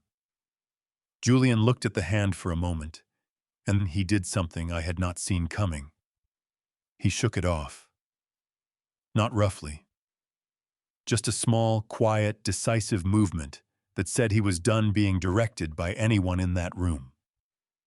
He looked at Chloe and said clearly enough for every person present to hear it without question, "You're the one who said to use the authorization. You said he'd never check." Chloe pressed her lips together. She turned to face forward. She did not look at Julian again. Nobody moved in that courtroom. Not Rachel. Not Hines. Not the court reporter whose fingers had gone still above her keys, as if she too needed a moment before she could continue. I heard Clara shift slightly in her seat behind me. I heard the particular quality of silence that comes when a room full of people have all just understood the same thing at the same moment. Judge Whitmore made a note. She wrote for a long time. After that, Rachel asked if I wished to address the court. I said yes. I stood up slowly. That was not a performance. It simply takes me longer to stand than it used to, right knee, first hand on the chair arm, to take the weight cane finding the floor before I trusted my own legs to hold me. I did not apologize for any of it. I had spent the better part of the previous year being made to feel that the physical realities of being 72 years old were evidence of something shameful. They were not. They were just facts. I looked at Judge Whitmore. My son filed a petition claiming I am no longer capable of managing my own life, I said. I want to address that directly. Judge Whitmore nodded. Go ahead, Mr. Hargrove. I had not written anything down. I had thought about this moment for weeks, lying awake at 2 in the morning, standing in the garage, sanding wood that didn't need sanding, sitting in Rachel's waiting room, reading the same paragraph of a magazine 4 times, without retaining a word. I had decided that if I was going to say anything worth saying, I needed to say it the way I had always said things that mattered, without notes, without performance, without trying to make myself sound like someone other than who I was. I am 72 years old, I said. My right knee was replaced 2 years ago, and it complains about it every morning. I take 4 medications. My blood pressure went high enough in October that an ambulance came. I drive less than I used to. There are mornings when I walk into a room and spend 30 seconds figuring out why I went in there. I paused. I let that land. These are the facts of my life. They are not evidence of incapacity. They are evidence of being 72 years old in Vermont. They are evidence of being a person who has lived long enough to accumulate some wear. I let that sit for a moment. Behind me, the room was very still. My son thought getting old made me easy, I said. He thought needing a cane meant I wasn't paying attention. He thought that because I had forgiven him before, and I had more times than I can count, and I don't regret that he believed I would forgive him again without looking at what I was forgiving. I looked at Julian for the first time since I had stood up. He was looking at the table. He did not look up. Needing help from my wife does not make me my son's property.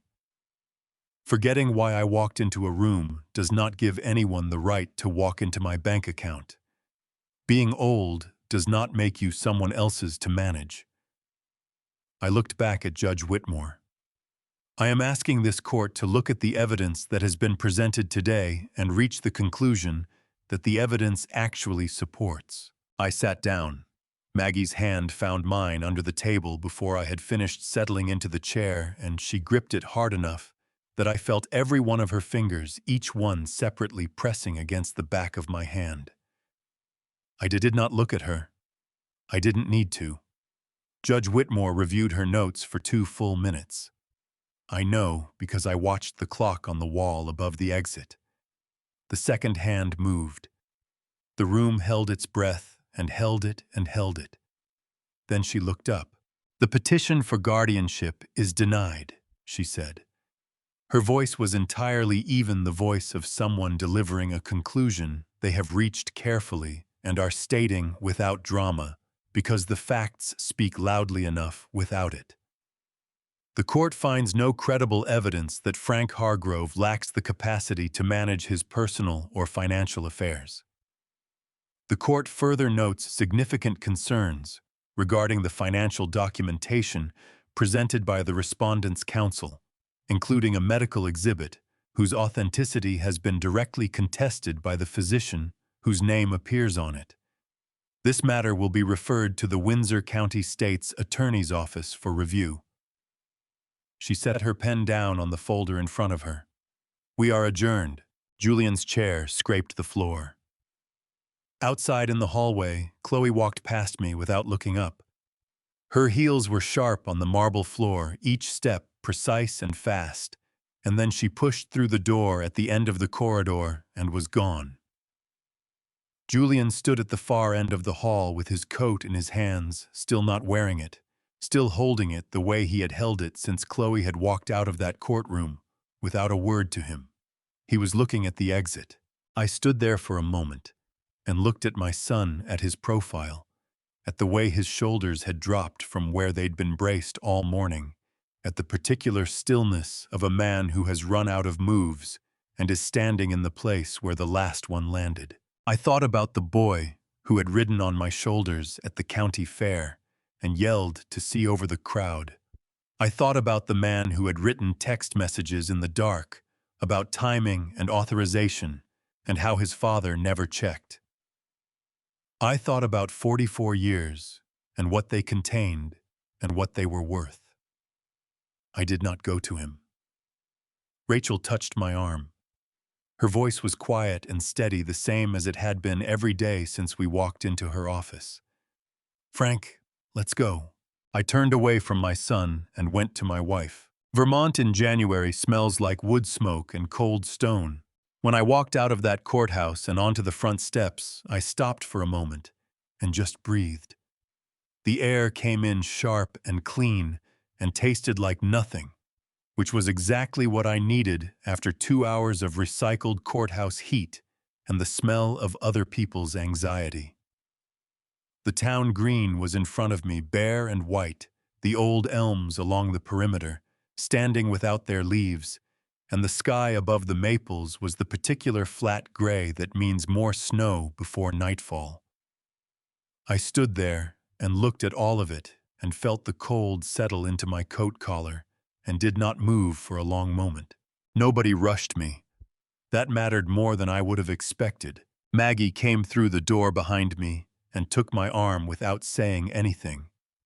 Clara followed at her own pace with Darlene beside her. Darlene had one hand at Clara's elbow, not holding her up, just present the way. Darlene did most things practically and without making a production of it.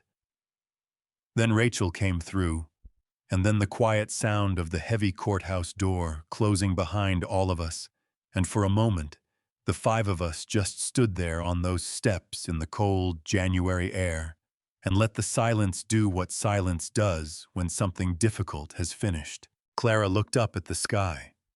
She studied it the way she studied most things, carefully, without hurrying. "Your grandfather," she said, "would have liked that judge." "She was good." I agreed. "She listened," Clara said. "That's rarer than people think. Most people in positions of authority listen for what confirms what they already believe.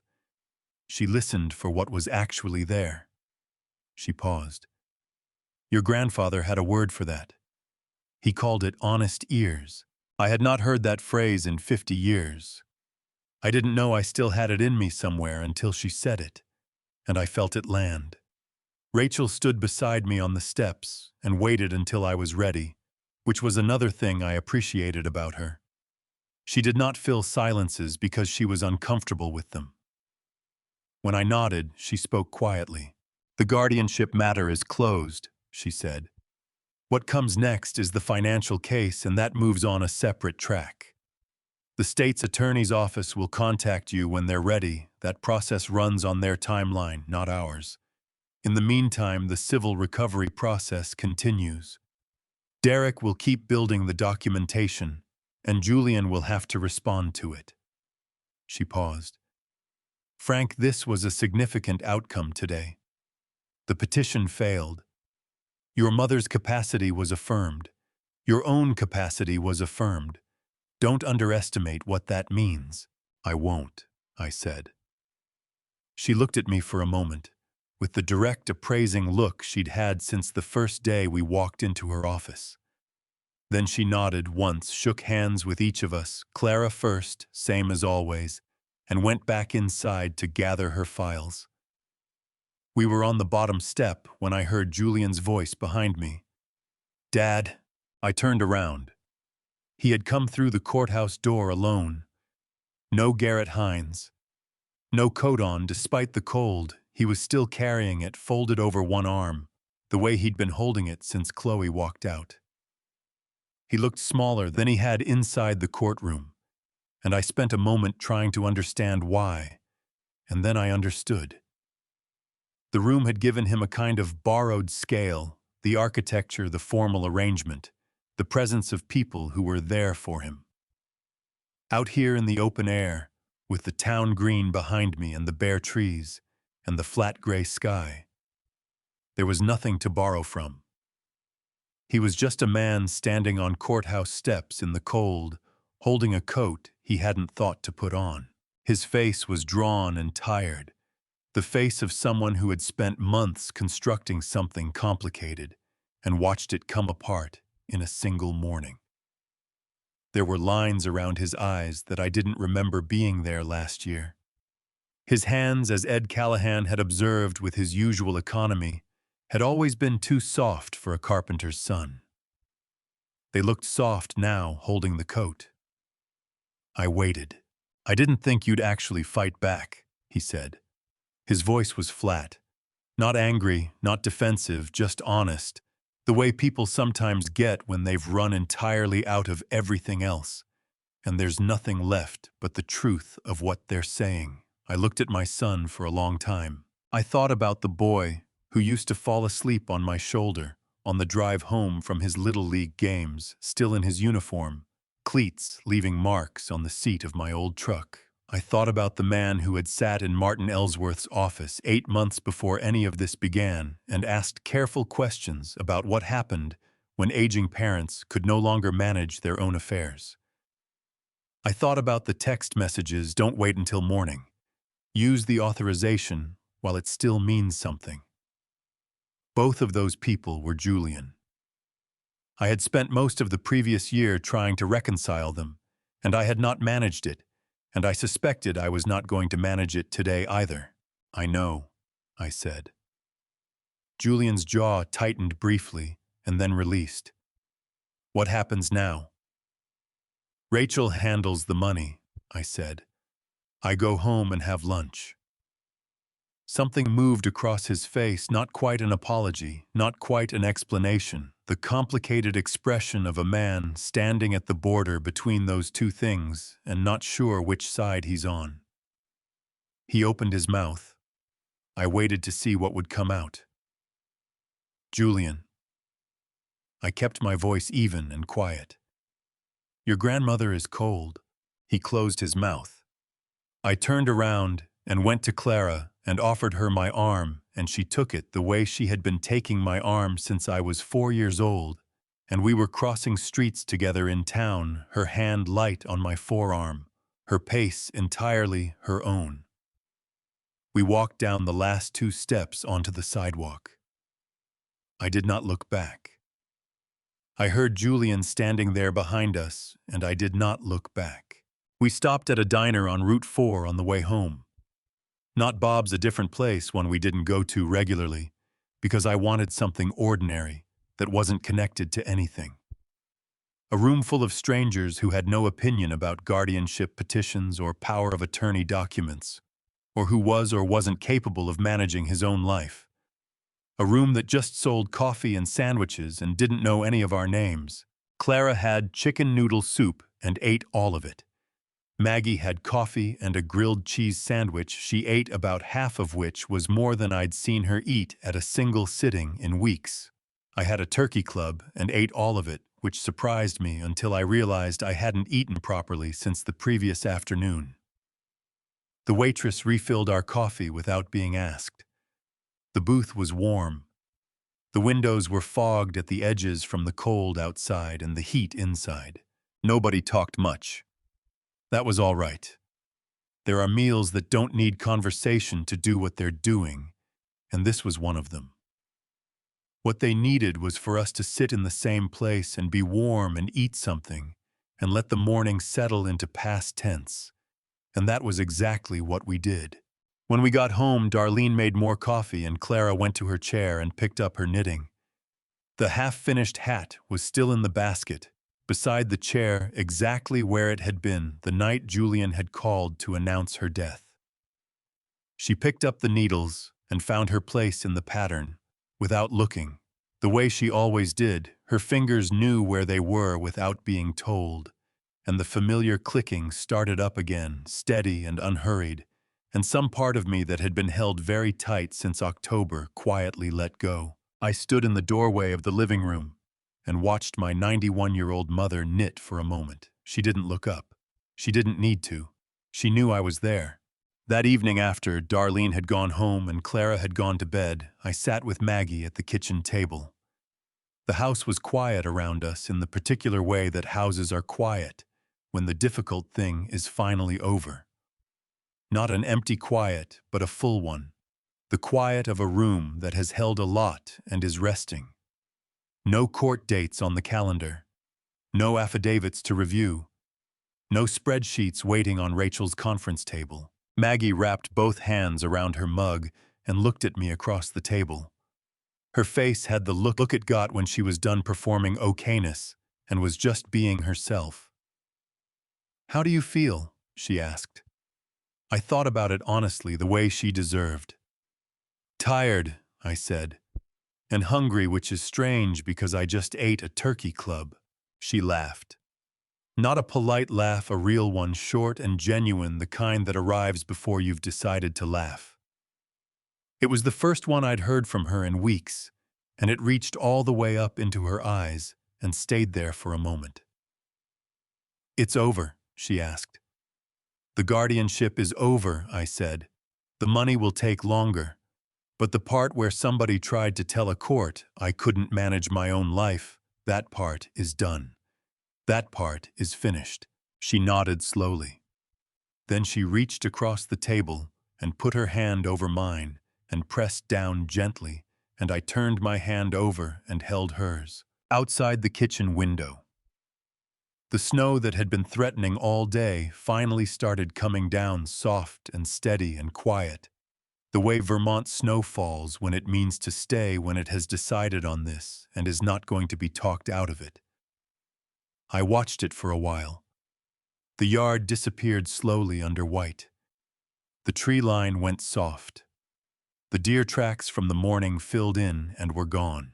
Then Clara's voice came down the hallway, unhurried and clear, the voice she had used my entire life when she wanted to tell me something she thought I needed to know.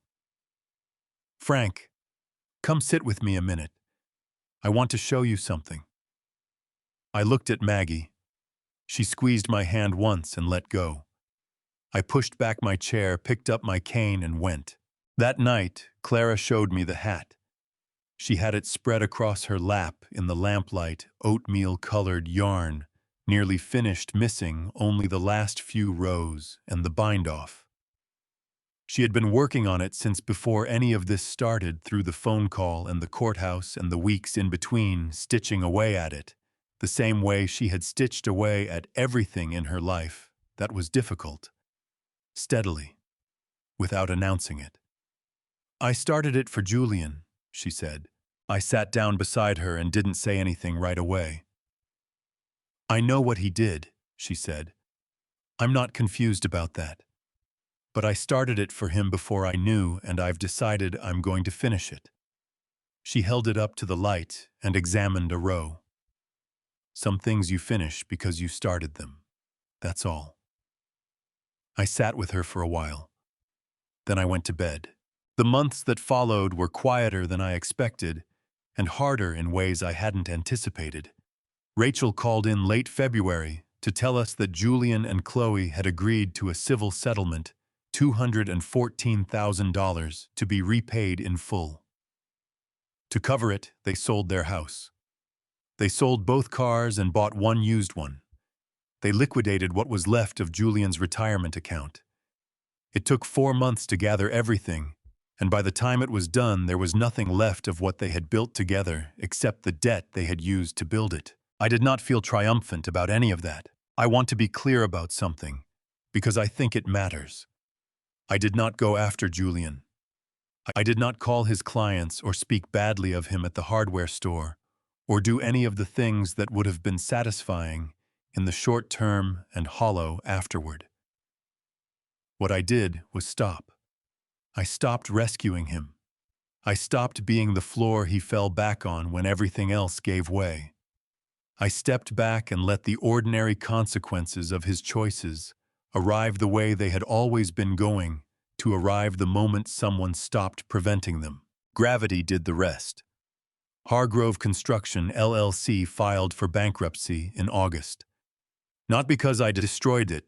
That distinction mattered to me and still does. The company failed because it had been running on money that didn't belong to it. And when that money stopped coming, the company found out what it actually was. Julian took a job as a site supervisor for a larger construction firm in Burlington. 44 years old, working for someone else's company for the first time in his life, driving 40 minutes each way in a used Chevy pickup. Darlene heard most of this through mutual acquaintances and passed it along the way. Darlene passed along most things factually, without editorializing, giving me the information and letting me decide what to do with it. Chloe filed for divorce in September. Maggie told me that evening while we were washing up after dinner. She said it the way you say things that are both expected and still surprising when they actually arrive. I dried the same plate twice before I realized I was doing it. "Do you feel sorry for her?" Maggie asked. I thought about Chloe's heels on the marble floor of the courthouse hallway. The way she had walked out without looking at anyone. The text messages she had sent. I stopped myself before I could finish the thought. The messages she had sent. "Use it now. Don't wait until morning." I thought about the Hilton Head charges on my bank statement and the forged signature on a document with Dr. Oakes's name on it. "No," I said. "Not especially." Maggie nodded. "Me neither." Julian moved into an apartment in Bar, 2 bedrooms, ground floor near the bus line.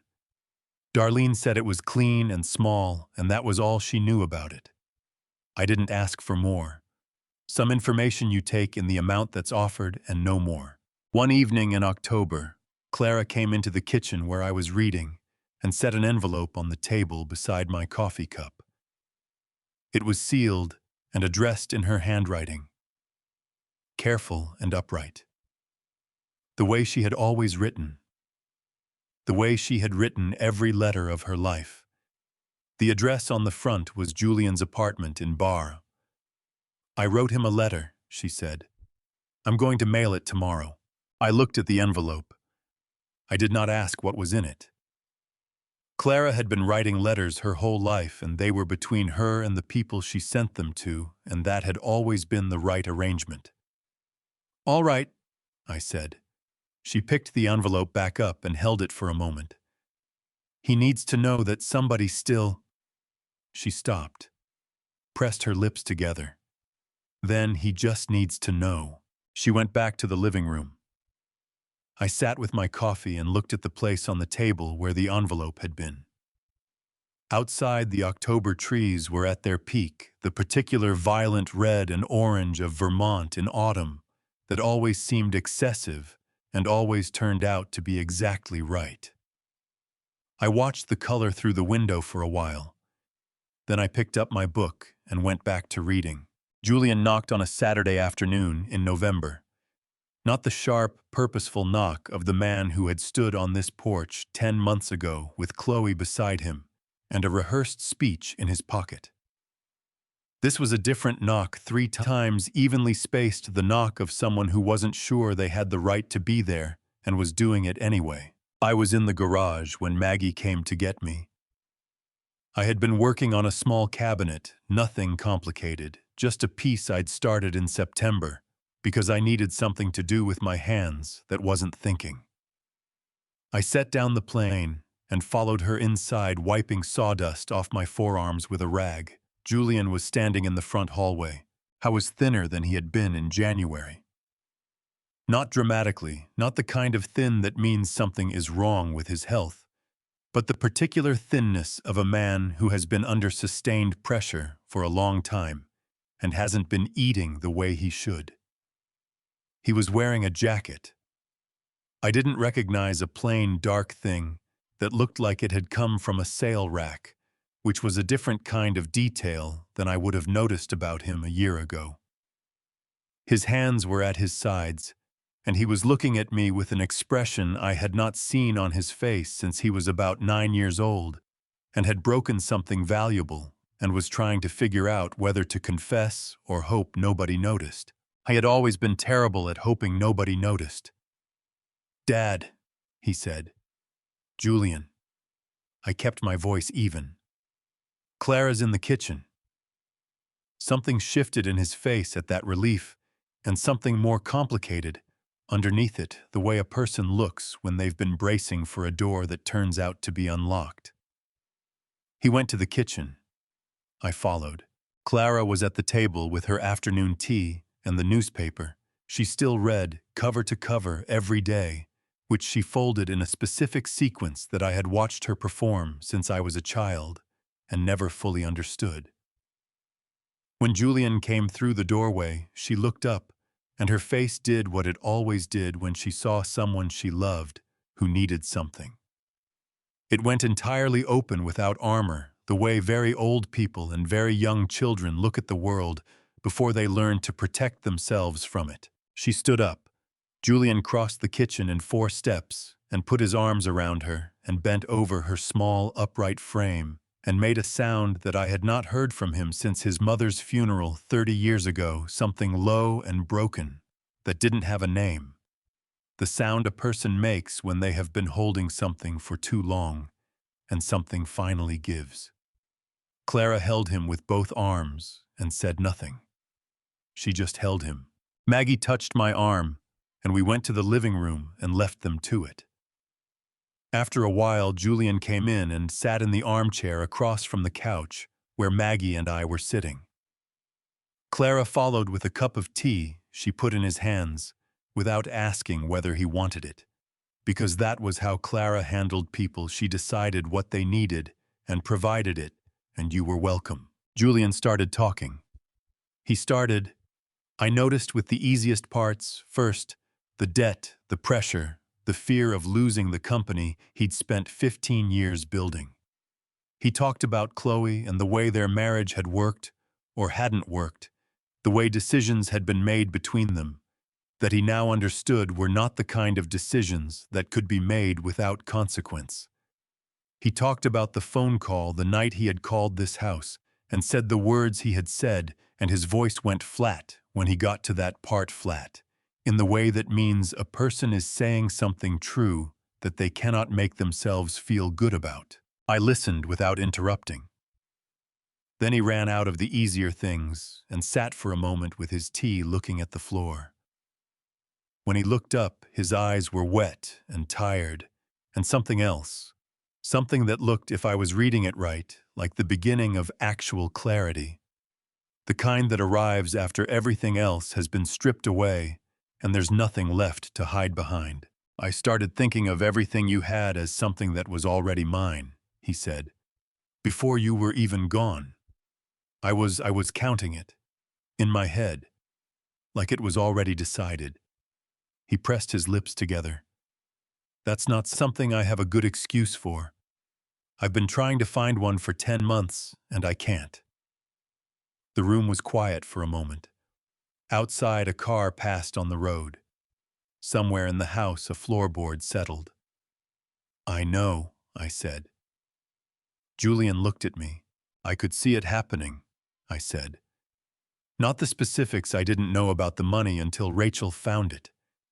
But the way you looked at this house. The questions about the accounts. The way you talked about my health. I paused. A father notices things. He just sometimes decides not to say anything because he doesn't want to be right. Julian's jaw worked.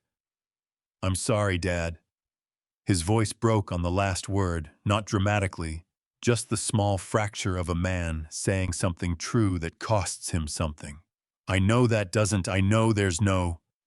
He stopped, tried again. I'm sorry. I looked at my son for a long moment. At the jacket from the sale rack, and the tired eyes, and the hands wrapped around the mug my mother had put in them. At the boy who had ridden on my shoulders at the county fair, and the man who had sent text messages about timing and authorization while I was sitting at my own kitchen table not knowing. Both of those people were real. That was the part nobody told you, that betrayal and love don't cancel each other out. They just sit in the same room, and you have to learn to live with both of them in there. I know you are, I said. I did not tell him it was all right. It wasn't all right, and he knew that. And saying it would have insulted both of us. What I did was nod once slowly, the way you acknowledge something that has been received and set down and does not need to be picked up and examined again today. Clara got up and came back from the kitchen 5 minutes later, with leftover pot roast on a plate and a fork, and set it in front of Julian without a word. Julian looked at the plate, then at Clara, and Clara sat back down and picked up her newspaper, and that was that. He stayed for 2 hours. When he left, Clara walked him to the door. I heard her say something in a low voice that I couldn't make out. And then the door opened and closed, and Clara came back into the living room and stood at the window and watched his car until the taillights disappeared around the bend in the road. Then she said very quietly, to no one in particular, "He'll be all right. It'll just take time." I didn't argue with her. She had been right about people longer than I had been alive. Maggie came and sat beside me on the couch. She took my hand and held it without saying anything, and I let her. And we sat like that in the quiet house while the November light faded outside, and Clara stood at the window a little while longer before finally turning away. There came a morning, I cannot tell you exactly when I woke up and the first thing I thought about was not Julian or the courthouse or the bank statements or any of it. I thought about whether the coffee maker needed to be descaled. That was when I knew we were going to be fine. It sounds like a small thing. It isn't. For most of the previous year, the first thought of every morning had been something with weight to it, a court date, a document. Rachel needed a number. Derek had flagged a question I couldn't answer yet. Waking up and thinking about the coffee maker meant that the ordinary world had moved back in and taken its rightful place at the front of my mind, the way it had lived there for most of my 72 years before any of this started. That was not a small thing. That was everything. It was a Tuesday in December. Maggie was still asleep. I went downstairs in the dark and put the coffee on and stood at the kitchen window while it brewed and watched the yard come visible as the sky went from black to gray to the particular pale blue of a Vermont winter morning. There was snow on the ground from the previous weekend, unmarked except for a line of deer tracks that crossed the yard from the tree line to the garden and back again, neat and purposeful, as if the deer had gone out to check on something and returned satisfied. Clara came downstairs at 7, same as always, in her blue cardigan and her slippers, and sat at the kitchen table, and I poured her tea without being asked, because I had been pouring her tea in the mornings for so long that it had stopped being an action and become simply part of what mornings were. "Cold one," she said, looking out the window. "Single digits," I said. "Wind chills worse." She wrapped both hands around her mug. "Good day to stay in." "Good day to stay in," I agreed. We sat like that for a while, the two of us, with the coffee maker ticking behind us and the light coming up slowly outside, and the house quiet around us. I had spent a long time in the previous year, in rooms full of tension and strategy and carefully chosen words. This was the other kind of room, the kind that doesn't ask anything of you, that just holds you for a while and lets you breathe. Rachel had called in November to tell us she had finalized the independent trust for Clara's assets. Under the new arrangement, Clara's estate was managed by a trustee with no connection to Julian or anyone else in the family. Frank had oversight, but not sole control.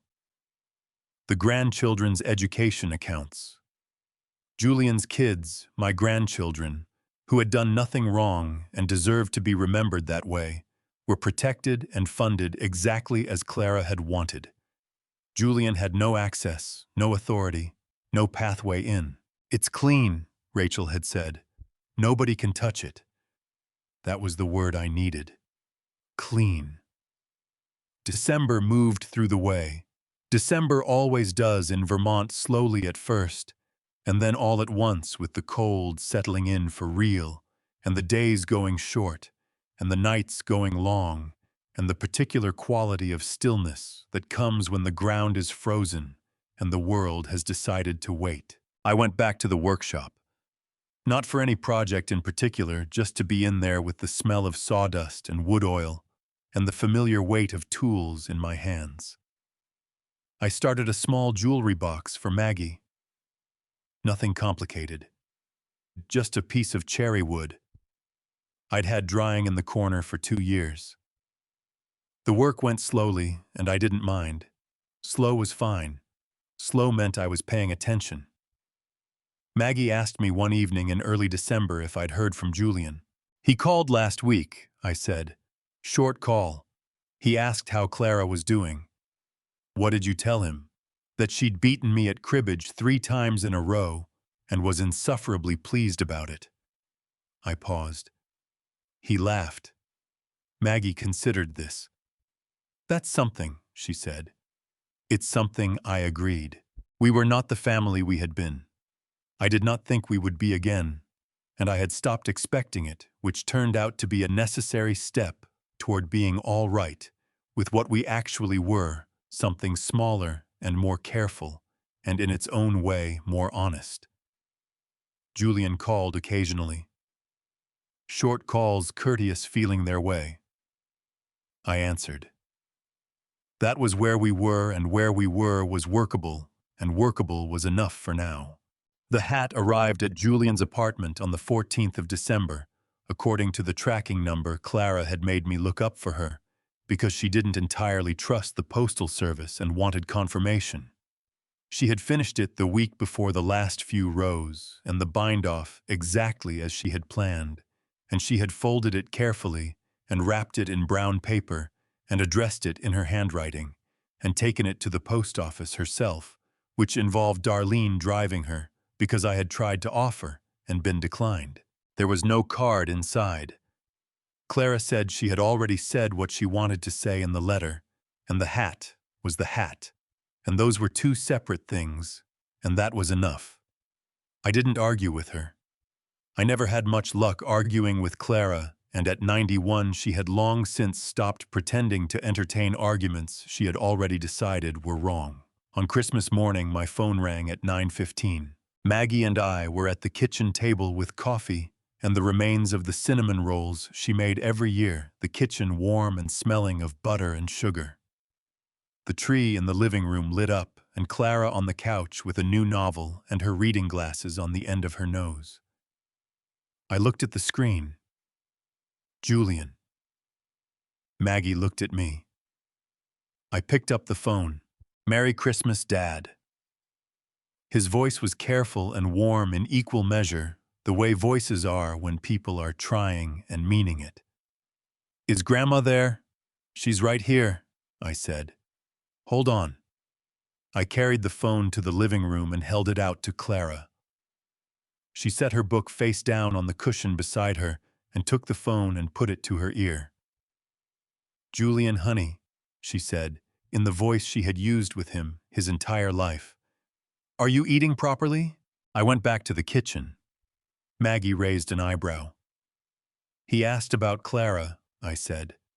She nodded and refilled my coffee, and I sat down, and we listened to the low sound of Clara's voice from the living room, unhurried and warm, carrying on the way she had always carried on through difficulty and loss, and the long, slow work of staying in relationship with people who had let you down, because that was what love actually looked like when you stripped away everything that was easier than love.